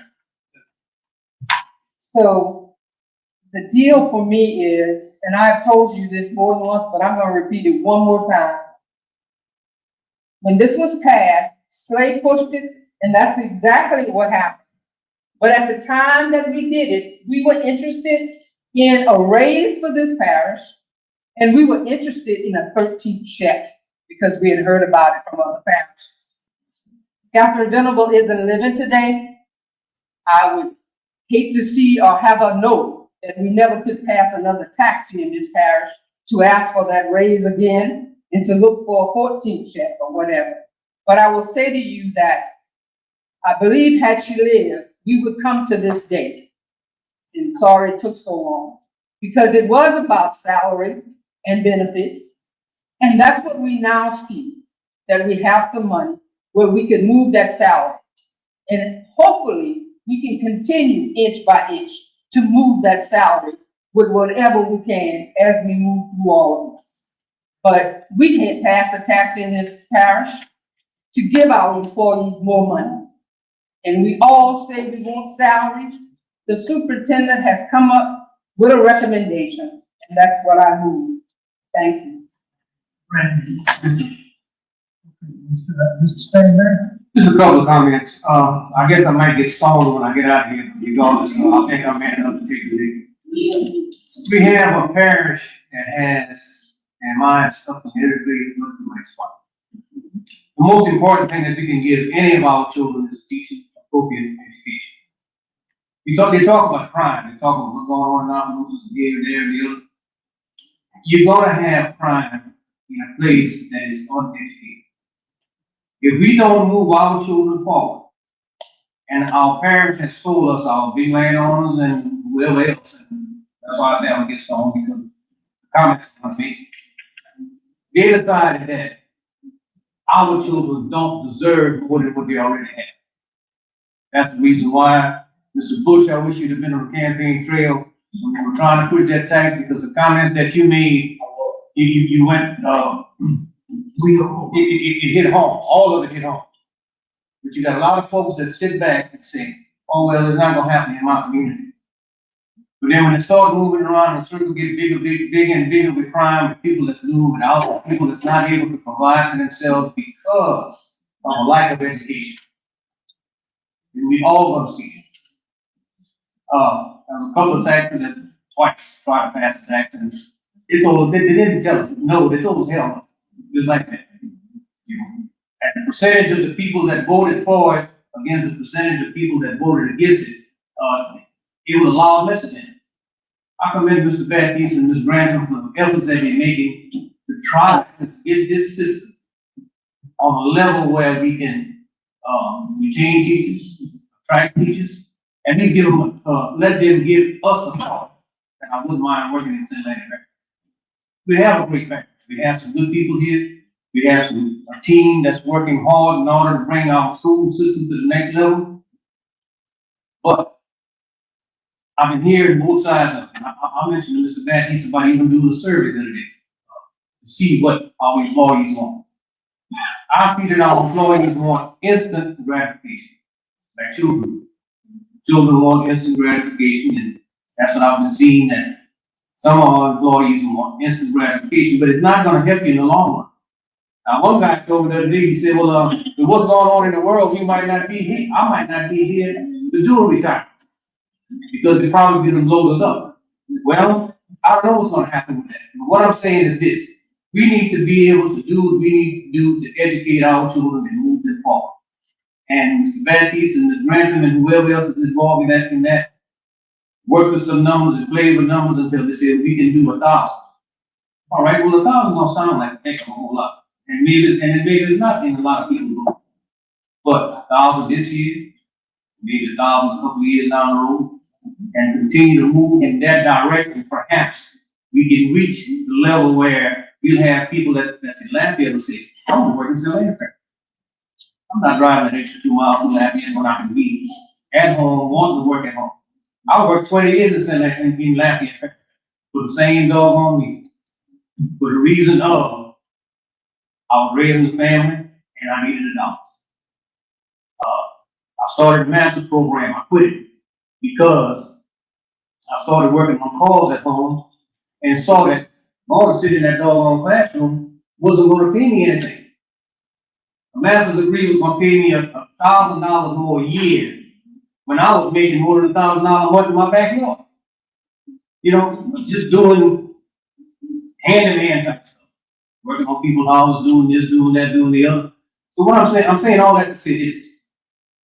Senator Parish has told us that we prefer to incarcerate your kids than to educate them.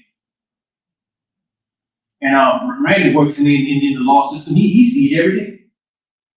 He sees that if some of these kids had the way to go and the means of making those dollars, they wouldn't be trying to do those illegal dollars. You know, that's where all that killing comes from.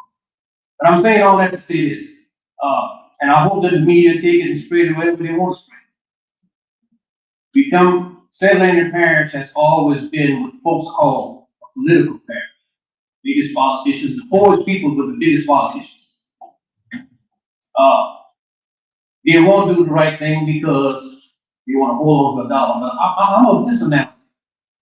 I don't have the $3, but I can't take them to heaven or to hell with me. So why not spend it? Or why not try to help move somebody's forward? Especially our youngsters. I got two great people that I really have concern about: elders and children. Children born defenseless and elders become defenseless. And that's the people that I support as much as I possibly can.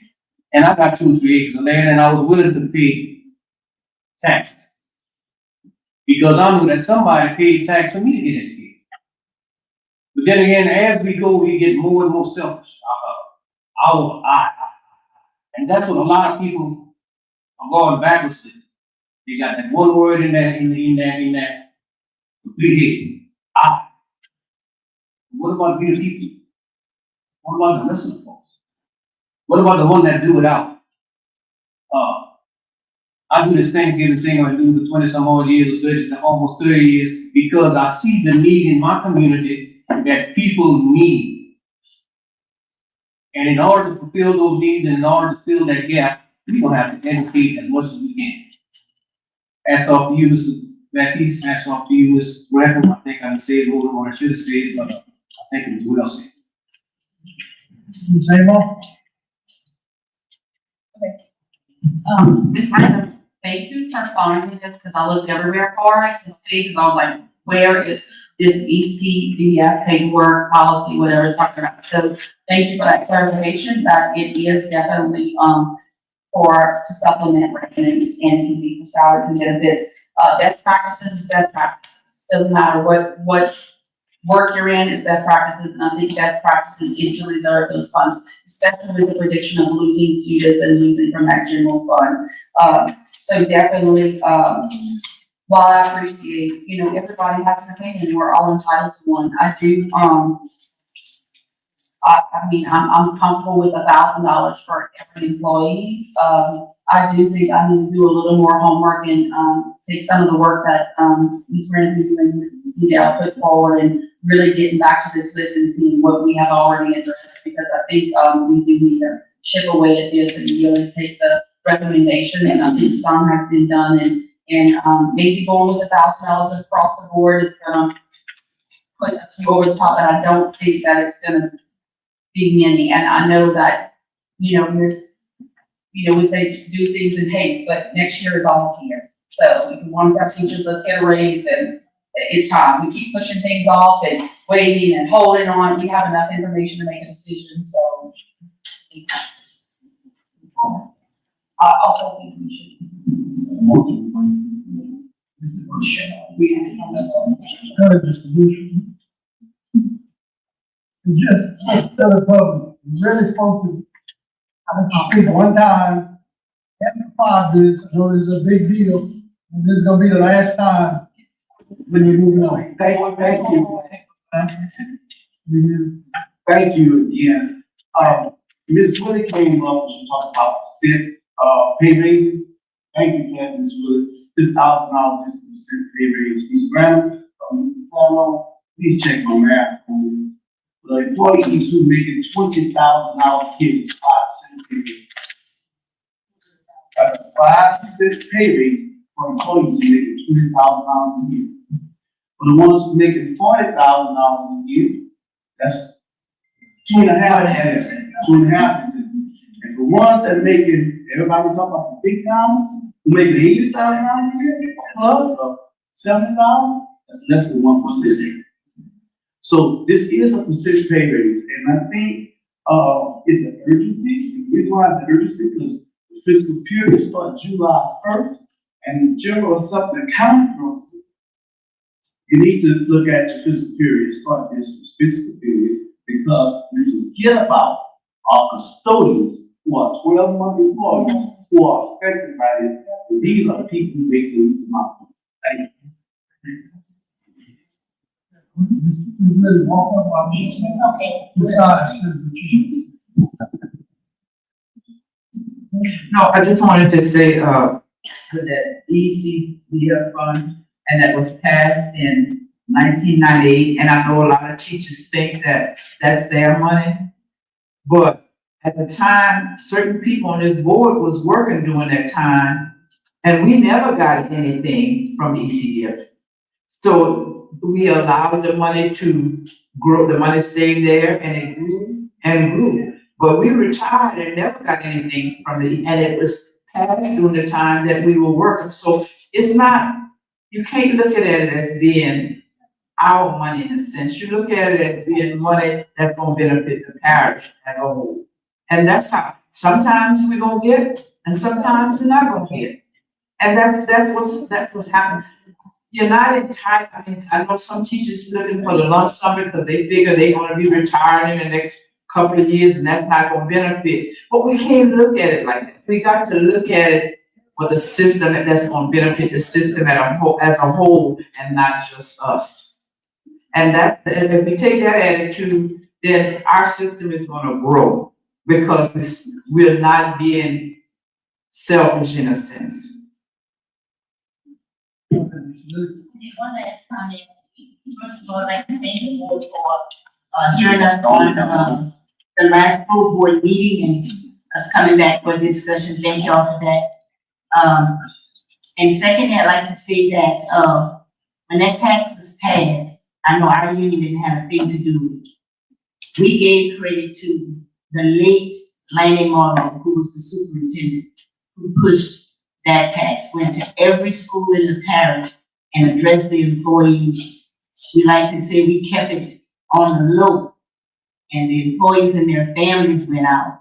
That's how that tax passed. So, that being said, let me say to you guys, again, thank you for hearing us, and do what your heart is leading you to do regarding this raise for the employees. We would say we're gonna bow down gracefully, but we're gonna, first of all, hear the vote, and if we have to bow down gracefully, we will bow down gracefully. But we want you guys to know that we are bowing down gracefully only to rise up again. Thank you all. Point of personal privilege. So, and I wanna respond, basically because I need you to know that I've explained over and over that Slay wrote this and had it passed. And what happened is the board accepted it after giving a presentation to the board, and then our superintendent made a promise to us that he would go to every school. He asked every principal to have folks prepared to take over their school or their children and watch them while he went in and talked to the faculties about them and their families passing this tax. And that is exactly how it was passed. That is correct. But the credit belongs to Slay. And that's one union that thought of doing this, and that's why we have it. We went to the tax assessor, they helped us write it, and there you have it in front of you. Please don't take credit from those who did it. Those folks are deceased today, but yes, it is true that our superintendent took care of going to every school. Yes, it is true. The Catholic Venerable came up with it, got the GR person to come here, talk to the tax assessor, and get it written. Thank you. Okay, we have a motion by Mrs. Haynes, second by Mrs. Stanberry, to move this matter to the full board. All in favor, say aye. Aye. Any opposed, nay? Hearing none, this matter will be passed to the full board for consideration. Have one more thing. Meeting on. Have one more thing. So just before we leave out of here tonight, I want to make sure that we are all on the same page in terms of this increase. What I've heard in the streets is that you get the $1,000 raise if there is no 13th check. Would you pull up number 7 for me, please? So what I did was I pretended and went back to tax. And I said, have we done $1,000 last year? What would that November stipend have looked like? Would it look like anything? $1,000 raise. $1,000 stipend. So, I'm sorry, yeah, $1,000 raise, yes. Have we done $1,000 raise last year before we did the Christmas stipend? What would that look like, if anything? So on the left side of the numbers that I used, based on actual, this was in the account, 5.9 million as of the August financial statements. So we calculated $1,000 for long-term subs, $2,500 for full-time employees. I took that number, the 5.9, I took out the 2.5 million that I'm telling you that I'm budgeting for $1,000 raises. You take that out, that puts us at 3.4 million. We're on the right side now. 3.4 million, that would have given me 3.4 million to play with between 81 long-term subs, 1,810 full-time employees. That still would have left you with $750 long-term sub, and 1,500 for our full-time employees. Instead of 1,000, would have been 750. Instead of 2,500, would have been 1,500. You still would have had $1,000 raise in your pocket had we done this a year ago. So just so you know, I know you're hearing things, you're getting phone calls, I need you to be educated in terms of what's actually happening. Call me, text me, we can keep this straight. That's up to the reserve, correct? That's up to the reserve, it's all the numbers that were given, up to what was the Yes. reserve. Yes, I've never counted reserve. Okay, now I'm done. Okay, we on, item 7A, Deer's Artificial Intelligence and Medical Academy quarterly update. Mr. Preston Chasky.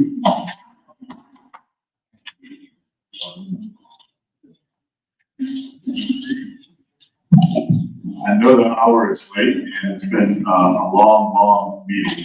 So I did want to give a few updates. Not sure we have our slide deck transferred over, but talk about everything, but it won't be as pretty as the slide. So a few things in terms of enrollment updates. We've got 600 spots, as you all know, with respect to the school. We have now a little more than 700 applications so far, and a waiting list at every grade for the school. So the enrollment process is going extremely well, and we're excited about the way things are going. So that's going extremely well. I had at one of our meetings a nice pie chart that showed the breakdown of where the students were coming from. And it's really kind of about the same. And I'll kind of share that with you as well. So about 56% of the students are coming from the district, 11% out of the district, 13% coming from other charter schools, 4% coming from both home schools, 10% from private schools, and 6% coming from daycares and Head Start programs. So, as shared before, when I kind of done the math, with 56% coming from the district, because we're type 1, we're still part of the district. The 44% is the number I always look at, because those are students that are not currently in the system. You might want to pull out maybe that 6% for daycare and Head Start. You don't really know where they might be going. But 44%, those are students that are in homeschool, private schools, out of district, maybe even out of parish, who are coming back to St. Ledger Parish. And as I hear this sort of conversation, I can see the slide that is coming up.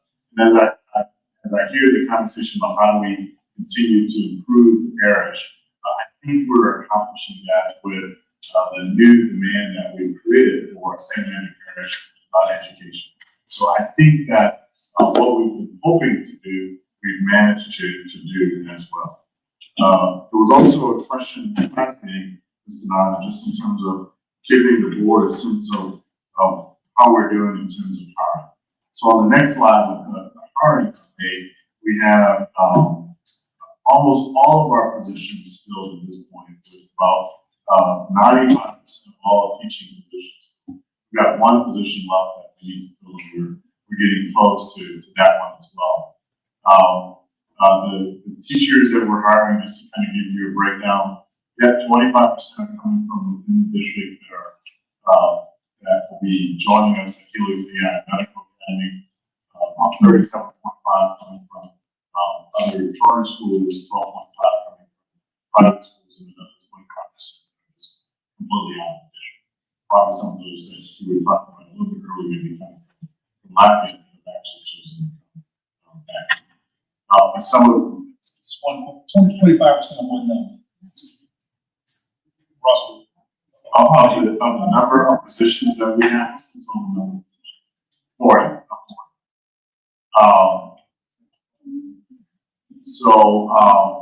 So that's how we're doing in terms of hiring. We think we're doing really well in this line. And then some of you actually passed by the school and know that we're really doing well. Last couple meetings that we've had, I've provided you some nice pictures in terms of how we're doing in terms of construction, inside, and outside. Contractors are turning the keys over to us, next Monday, June 30th. So they will be complete with the building. And so if you want a construction permit, I'd like to invite you next time to our grand opening building ceremony, 9:30 a.m. on July. Thank you. Hope you join us. Thanks. You're welcome. Appreciate it.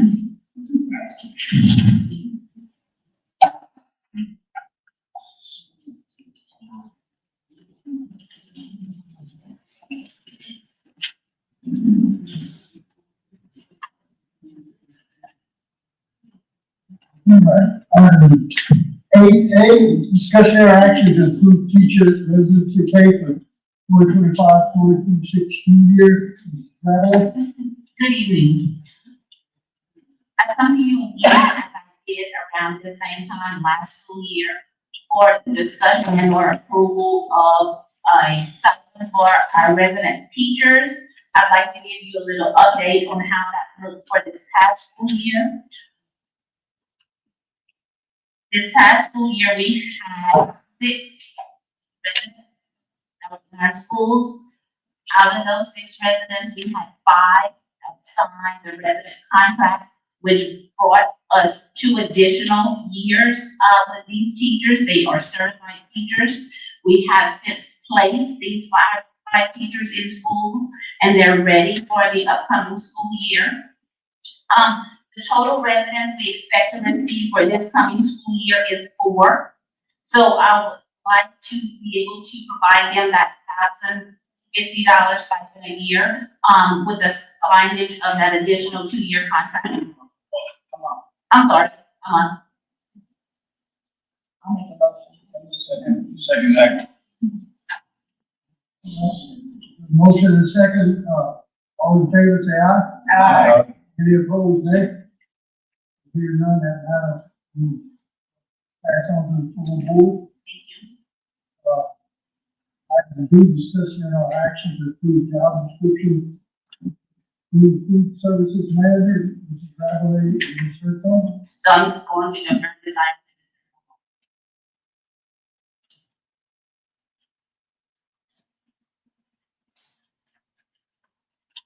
Good evening, everyone. Good evening.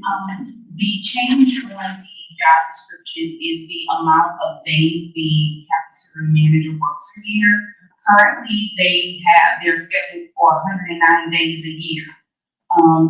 And that went back to before we had computers, because their perpetual inventory, everything had to be done by hand. So the hundreds of items that they had, everything had to be written in and received by hand, and issued by hand. So that took a lot of time. So they needed a lot of time on the front end of the school year as well as the back end of the school year to do all that additional work.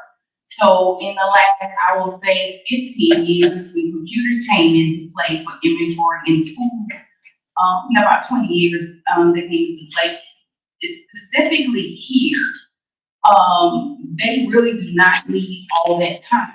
And what's going on now currently is we have one program overlapping with another program. So the school lunch program overlaps with summer feeding. So we have some managers that are just sitting at their schools waiting out their time, while we have other managers actually working another program. So what we're trying to do is try to get the continuity, ensuring that one school year ended specifically for them on their calendar year, and so that we could start a new program, a new calendar year for the summer feeding. So, and currently our managers, they make a range. It depends, how many kids they have in school. They can be an A, B, or C manager. And the range is like $15 an hour on average to $16 an hour. So it's not like they're getting rich. So what I would request is that we did not change this hour schedule. We keep it as it is. And that we just take away 5 days a year for it. So. Any questions? Second. Right, moving, seconded, that we move that item to full board. Just want to take a point of privilege and personally recognize Mrs. Herzog. She received word that she was awarded Tenacious Award, Summer Hunger Heroes Award. And so this is a national award, and she's one of 13 recipients across the nation that received this award for, it's actually for feeding, for summer programs in rural areas. So Ms. Herzog, again, thank you for leading charge and being one of 13 recipients across the nation to receive this award. So congratulations.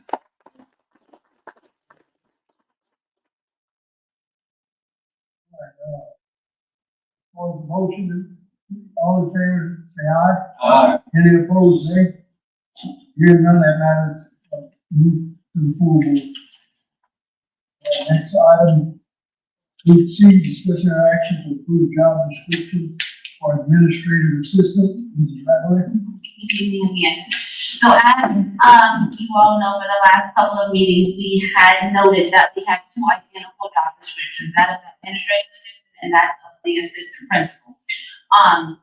It was noted that we were to come up with something, that looked different for the administrative assistant. What you have in front of you is the revised copy. As I worked with, Mr. Joyner and several other districts, near us, if you read through, it kind of streamlines more towards the managerial, disciplinarian of the campus. While some of the essential job duties did remain the same as the assistant principal, there are some differences in the actual job description. So I don't know if you've had a time to look over it. But this is what we're proposing as our official administrative assistant job description.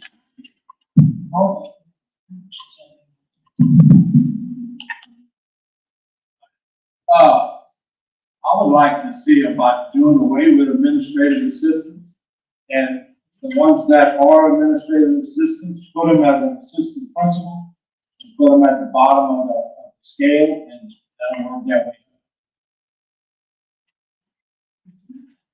I'd like to make a motion to that, and I get a second.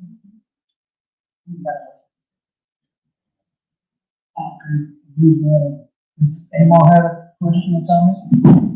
I'll make a substitute motion, change that, but I think it's something. No, I think it's very necessary to have an administrative assistant or some type of dean on a campus. Like every district has it for a certain reason. My question, and I think I've asked this before, is I really don't understand why an administrative assistant needs to have that and leader certification. When we look at other districts, if it's a dean or administrative assistant, they don't have to have. So if I'm a teacher and I'm considering maybe pursuing a leadership career, it's expensive to go that route. 20 grand, you can look at going and get your leadership certification. So if I can put myself in a leadership role, I mean, I may serve on committees and be suitable for that and want to try it out before I actually pursue to get that degree. So if we're requiring them to get the same credentials as an assistant principal and only changing their job, I just don't think it matches. I just don't see the point of having them to have that certification because of the expense when they could use it with the duties that are suited for that position. I don't think that a requirement would be needed for the leadership. Absolutely, and I can tell you the thinking behind that was because, according to what Ms. Scott presented, if they, at the elementary level, they help with evaluations and observations. So that DL verification. So I wanted to talk about this earlier, but it wasn't the time. If you made the plan, if the plan is to take those administrative assistants and you can potentially make them an assistant principal, then there wouldn't be the need for that certification as an administrative assistant. Because you're kind of opening up the door to do what Mr. Boss is suggesting is to make those positions assistant principals. But I do think there still is a need for those on some of our bigger campuses. And just to let the board know too, that so that it does go to full board and does pass, we still have to have a conversation about cabinet about superintendent being able to name or appoint principals, administrative assistants. We still have administrative assistants on high school campus. That if your motion go to full board and pass, it will be kind of that. So we have to put It happened for position also. Well, we essentially will be given another assistant principal position to those high schools. But, I remember Miss Rose had always said, you know, fellow board members, she had always said, no matter how small the school is, you know, principal needs help.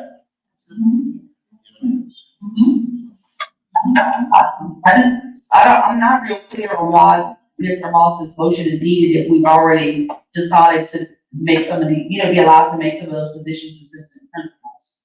So, I mean, tell me what to do. Like, if I need to make a substitute motion, I would like to move this to the board, but I would like to remove that, certification from administrative. So you would like to change in the job description to remove, BDL one? From the administrative. Wait with this. That's what you said. Yeah, you're waiting. So I would like to make a substitute motion to move this job description to the board with the exception of removing the leadership certification requirement for administrators. Well, I would like to say that if the administrative assistant is going to be supervising and doing what the assistant principal is doing, I think they need that. You know, it might cost $20,000, whatever you say to go to school, but if it's important to you, you're gonna make that sacrifice if that's what you want to do. So we need to stop lowering our standards because you can find somebody who can do. If that administrative person wants the job, then go to school. You gotta make the sacrifice. Okay. I'm gonna follow up on this because what we discussed earlier in this same meeting was taking those administrative assistants and replacing them with assistant principals. Am I correct on that? With the opportunity to replace them as assistant principals, right? Correct, but the conflict is gonna come in at the high school. So we discussed elementary. Right, I think there's definitely a need for administrative assistants. So it's kind of his thought is take all administrative assistants and move those positions to assistant principal. So I think based on that policy, we'll be fine at the elementary and middle school level. Once we get to high school where you have a school who has right, you need administrative assistants. We also had an assistant, we also had an administrative assistant there. So, but I don't have the authority or the next board to take those positions and make those positions assistant principal positions. Right. But Ms. Riley, you said the difference in the job description was taking away some of those evaluations and things like that. Is that what you said? I didn't say evaluations. According to this job description, What's the difference between the assistant principal and that? So again, we're the dean of students with the ability, with these qualifications to be able to evaluate and observe teachers. I'm saying, like, if you're doing, and I get what y'all saying, but it's not the same. If you are, there are school districts all over the state, they are deans of students, administrative assistants, they serve a purpose, they do not need to be credentialed. If you're paying this money to go get this, and you're an assistant principal and you're an administrative assistant, and you're both evaluating people, and that's why we're saying we need the certification, it's the same. I mean, you're not being paid the same, so you're not being compensated to evaluate, to have the certification to evaluate these. So take that off the job description and I don't see, that's where it doesn't make sense to me. It's not lowering the requirements. It's saying we have the same certification. I'm gonna go to school and get a bachelor's degree and a master's degree, and I'm gonna do the certification, and I'm gonna be an administrative assistant, and I'm gonna be an assistant principal, and I'm getting paid two different things. That does not make sense. So why if you're not going to utilize the administrative assistant, the school? You will utilize it for discipline, for attendance, truancy. There are so many things other than that. If you're not going to use the administrative assistant to help with evaluation, to help with those things that would need on the campus. They're gonna help with everything, but they don't, I'm saying the reason that it was brought up that they need this certification is to help with evaluation. You don't need that certification to evaluate teachers. Instructional coaches can evaluate teachers. So that is not a requirement to evaluate teachers. So with certification, you can do everything. I know people, sometimes you get it and you realize, I'm just not suited for this position. And you out 20 grand? I know people that can't pass the praxis test because they just can't do the standardized test, and they would be the best dean you ever saw on that campus. So we're not saying, I mean, it's not, we're closing the doors to some people that could be so beneficial on our campuses for different reasons. Maybe they can't afford to go get it. And the pay for our, administrative assistants in this district is a long way from paying off that loan. You wanted to improve yourself. And why you. Oh, no, these master's programs out there, AI can test it for me. Besides that they want to go back to school and get a degree. You're thinking about yourself, besides, I think that's great. For themselves and coming back and making a new system. Yeah, and I know it costs money, but if it's important to you, you willing to make that sacrifice. And that's all I'm saying. We keep, I'm sure, like you said, you will find somebody to do this and do a good job. But I still think we need to keep certain criteria. That's really, I stated mine, and that's my substitute motion, and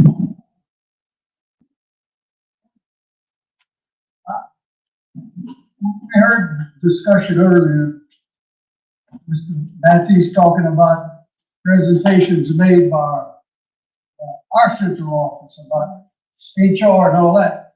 Oh, what I'd really like to hear is what Mr. Avellay and Mr. Matthews think we need to do. Because they have looked at in far more depth than we're getting right now.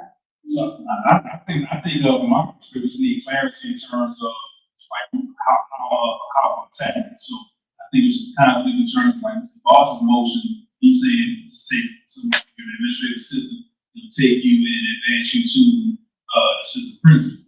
But the policy before, there's a conflict there. So I just want clarity in terms of how you address it, and also to Zamon's point, if we do decide on an administrative assistant job description, now how do we assign it? So if I'm not, there's somebody from this board, I'm trying to, I want to recommend an administrative assistant in this particular school and that particular school. So I think, my thing is just how we proceed either way, if it's approved.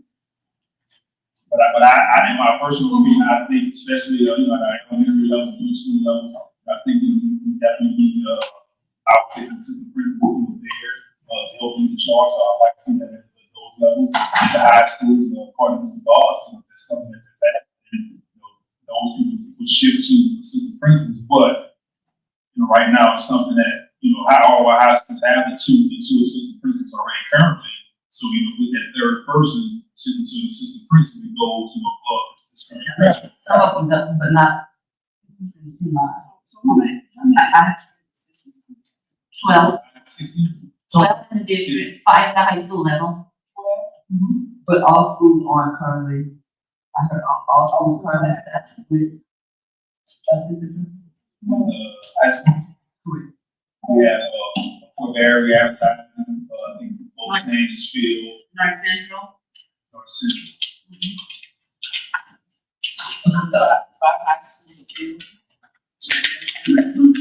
They all have measures. Right, they're all on staff, AP1. So I can understand the motion that's on the floor that Mr. Boss is making is to make the AA position obsolete. Yeah. And we just deal with our assistant principals, the assistant principal position. And if we did that, what I'm hearing is the campuses that already have adequate assistant principals number-wise, then that would have to be addressed.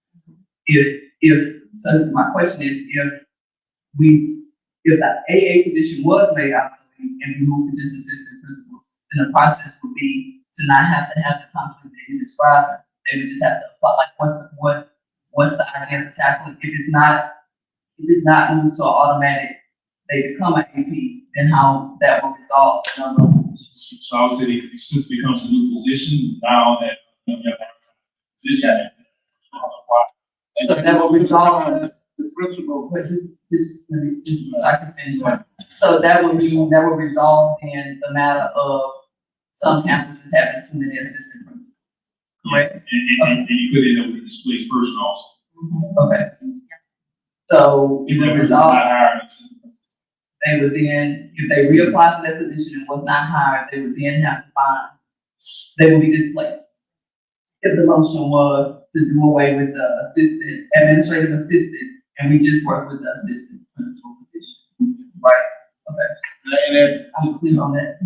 Mr. Casper?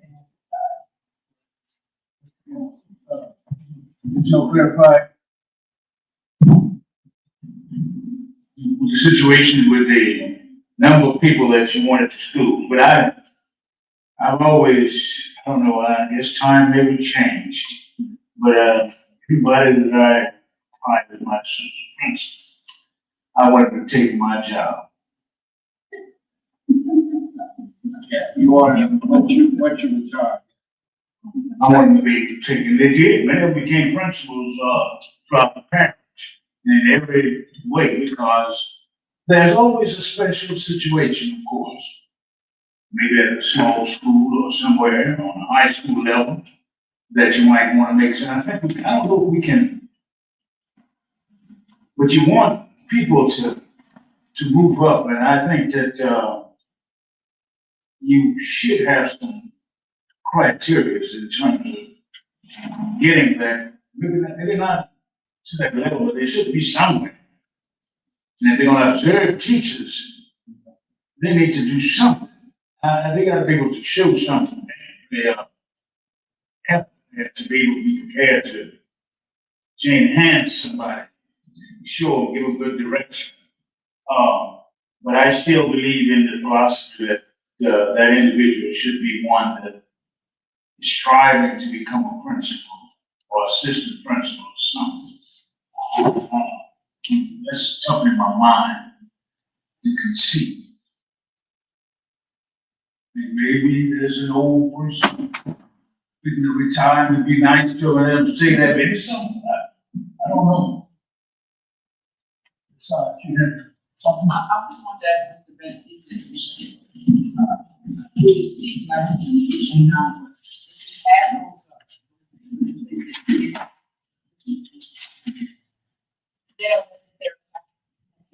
That school, you could move them around to schools that didn't have.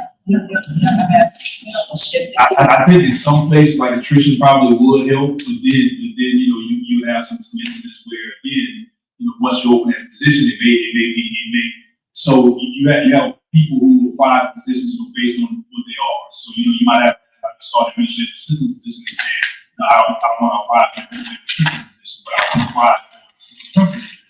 So now you can have somebody on your campus, say, still a teacher or whoever else, who now can have the assistant principal position, say, I want to apply for this assistant principal position. But you have the power, they all assistant principals, and I have 2 minutes at Bouchan and OHF principal, that's allowed to move. I don't, so that policy changes, so that policy passes, as you were saying earlier, so now I come board to ask for, additional assistant principal, position. That's where the conflict comes, it doesn't allow me to do that. I'll have to stop and the board to say, okay, look, now we have this person, now let's send an additional person in our center, because we already had 2 assistant principals, so let's not give them, somebody else, so we have to above and beyond. That's not what I'm saying, I'm saying, if you have a school without who leaves, and you have 3 or 2, whatever assistant principals you have, say, that's the North Central, you can move that, one of those assistant principals to the school that has a need. Yeah, that's what I'm talking about. I think what he's saying though is if it exceeds what's in the policy, he would still have to make a recommendation to the board. If the policy moves as it's been adjusted. So, and then once approved, then you would, because it still would be, the policy is relative to the number of positions that. But what I'm saying is this, I don't think you understand what I'm saying. North Central has 3 assistant principals, and they only have 2. All right, we just need an assistant principal. They need an assistant principal, and they can have their number. Could you do that? Yeah, that's what I'm talking about. You're talking about it staying below the, what is already. And I'm sure that it has to be that. You have to have the opening. Not if you're about. Right, I'll still have, when transferring somebody, I'll still have to transfer from one position to another, so you have to have an open position for assistant principal when the school transfer. Right. All right, first question, Sean, you need a second.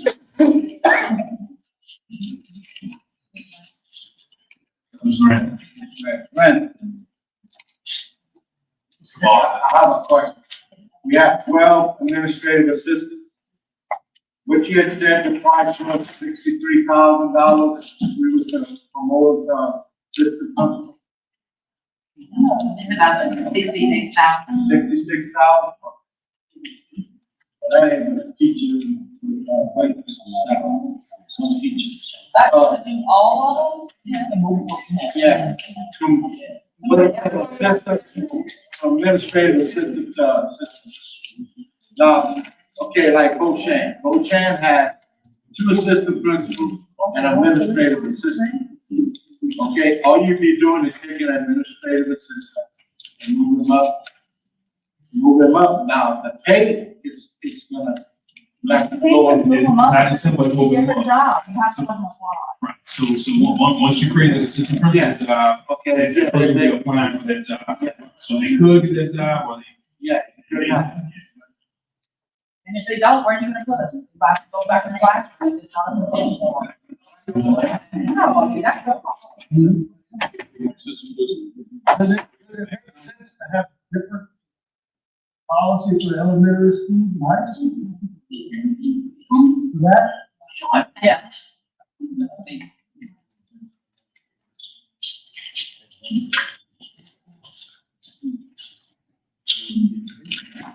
All right, we have motion. She got To eliminate. Okay, that's good.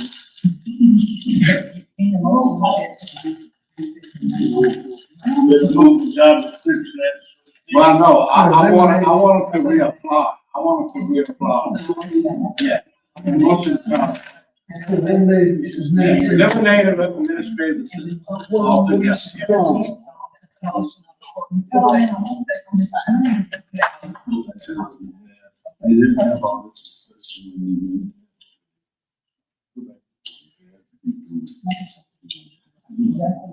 Okay, we have a motion on the floor. Mr. Boss, you voting on Mr. Boss' motion? That's the only one been second. Get rid of it. Yeah, that's what I'm saying. Oh, let's go on. All right, all in favor of Mr. Boss's amended motion, substitute motion to abolish administrative assistants, all in favor say aye. Aye. All opposed, nay. Yay. Roll call. Motion. It's two.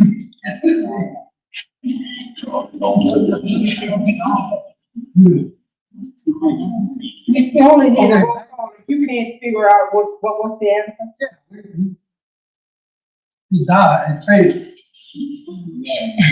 So we're back to the original agenda item. I move that we accept the job description as proposed to us today. Second, please, assistant. Okay, moved and seconded, that we amend the job description as proposed. Yes, right. But when we accept the job description, you gotta give it to Baptiste, the option to be, you gotta put the yes. It's going deep, I mean, it's not gonna. Mr. Kavanaugh, recommended to recognize the revised job Right, when y'all accepted the revised revision plan? All right, move that. All right, second. Only got. Revision is what? Clear, let's look at the revision. Motion before the board is to accept the revision as proposed. Correct. Okay, it's been moved and seconded. Next, To move to the full board. Move to the Right. floor. all in favor, Aye. all in favor, say aye. Any opposed? No. Call the roll. Ayes, Rand. Just about everything, I don't know if we need to do a roll call. I'm not, This right, time. I'm not. I'm gonna do a roll call on mine. It sounded like the yeas and the nays were about the same. Then the motion was said. That's aye. For the board.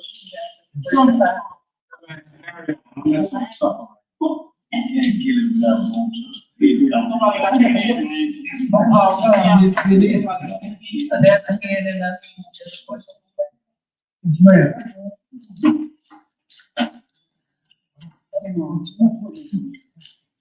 Thank you for acknowledging me real quick.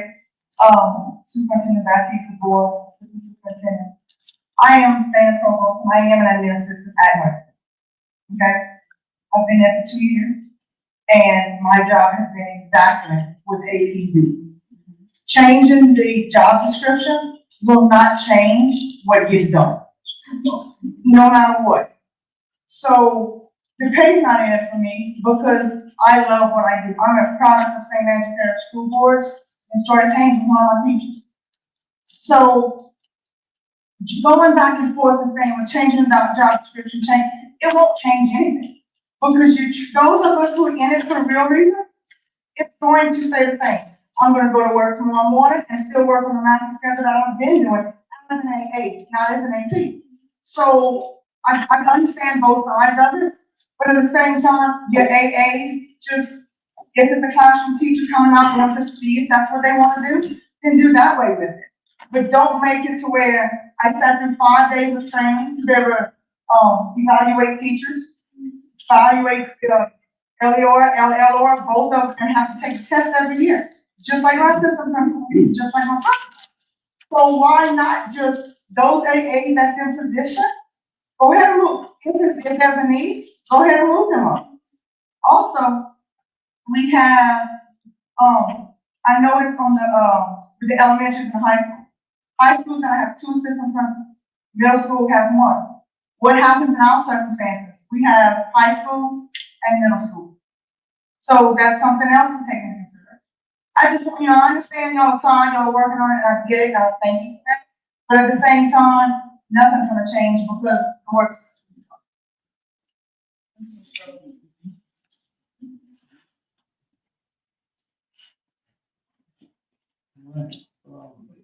Hold on,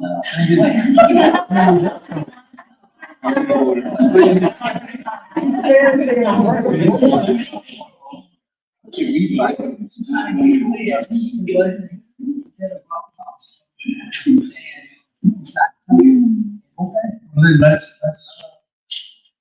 Roll call. We done the roll call to vote on the revised job description for AP. Can I get clarification on what the revision, I heard so much, I don't remember what the revision is. She probably got both. I forgot. What is it? Ms. Kelly, Yeah. what is the difference? Mr. Boss, some of the difference comes with the essential duties.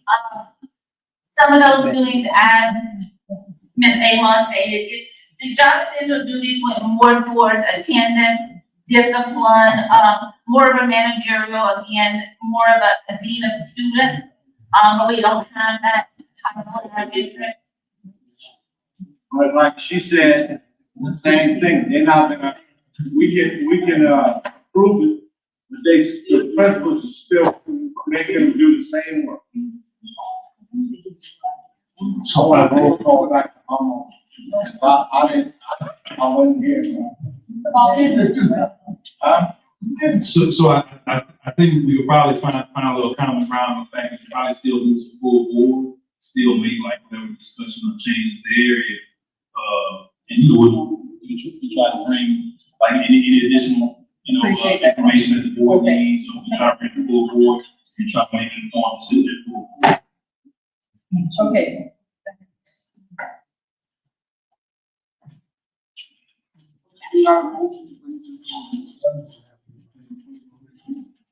I think it's. Ms. Val, you're not clear with the vote on the second vote, do a roll call. And now is to move the revised job description for school.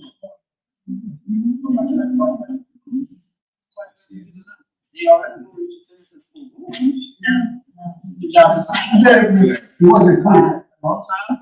We voted on it, So the motion, the vote on the floor is whether you want to move the revised job description for the administrative assistant. You ready? I'm ready. She just wasn't clear. We're not voting again, we just do a roll call. Yes. Mrs. Hand, Yes. Mr. Amber, Yes. Mr. Casimir, Yes. Ms. Amos, Mr. Guttrow, Yes. Mr. Ball, No. Mr. Wagner, Yes. Ms. Simon, Ms. Harding, Mr. Nobbs. Yeah,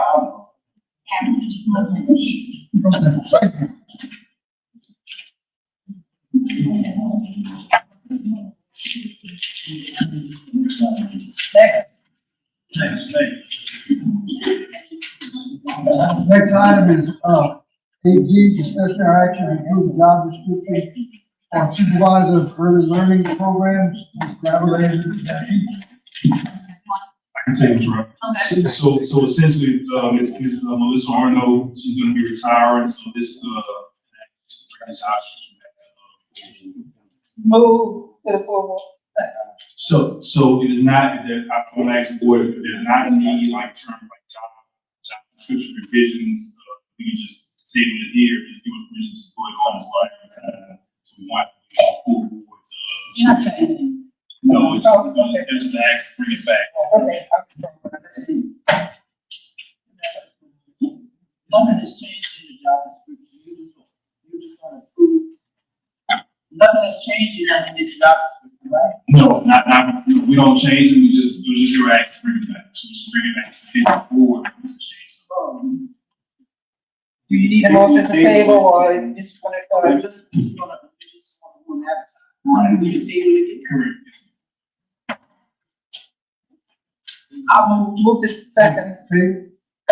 All in favor, say aye. Aye. Any opposed, nay? Same thing, E. Move to table E. Move to the table E as well. I do have a question on this though. What is it, when it says master's degree, 12 hours of professional education, are you just kind of saying like, you can't just have a master's degree in anything, like in that master's degree, you have to have 12 hours, like in the field of education? It says 12 hours of professional education, 9 hours of which shall include supervision, curriculum, instruction, and administration. Like, I can't go with a master's degree in accounting in that county. It has to be a master's degree with those classes. Yes, ma'am. I'm following, I just didn't, it wasn't clear. Yes, ma'am, correct. You would say this also? Yes, Yeah. we did, we motioned. Motion. Ms. Val, did you get that? Randy, what was the comment? You said a vote? On E, we didn't vote. We didn't vote. That motion, move to table, all in favor, say aye. Aye. Any opposed, nay? I have personnel, appointments, transfers, leaves, resignations, and retirement. Move. The trial. For your For information only. Move to adjourn. Second. All in favor, say aye. Aye. Give it to me. Okay.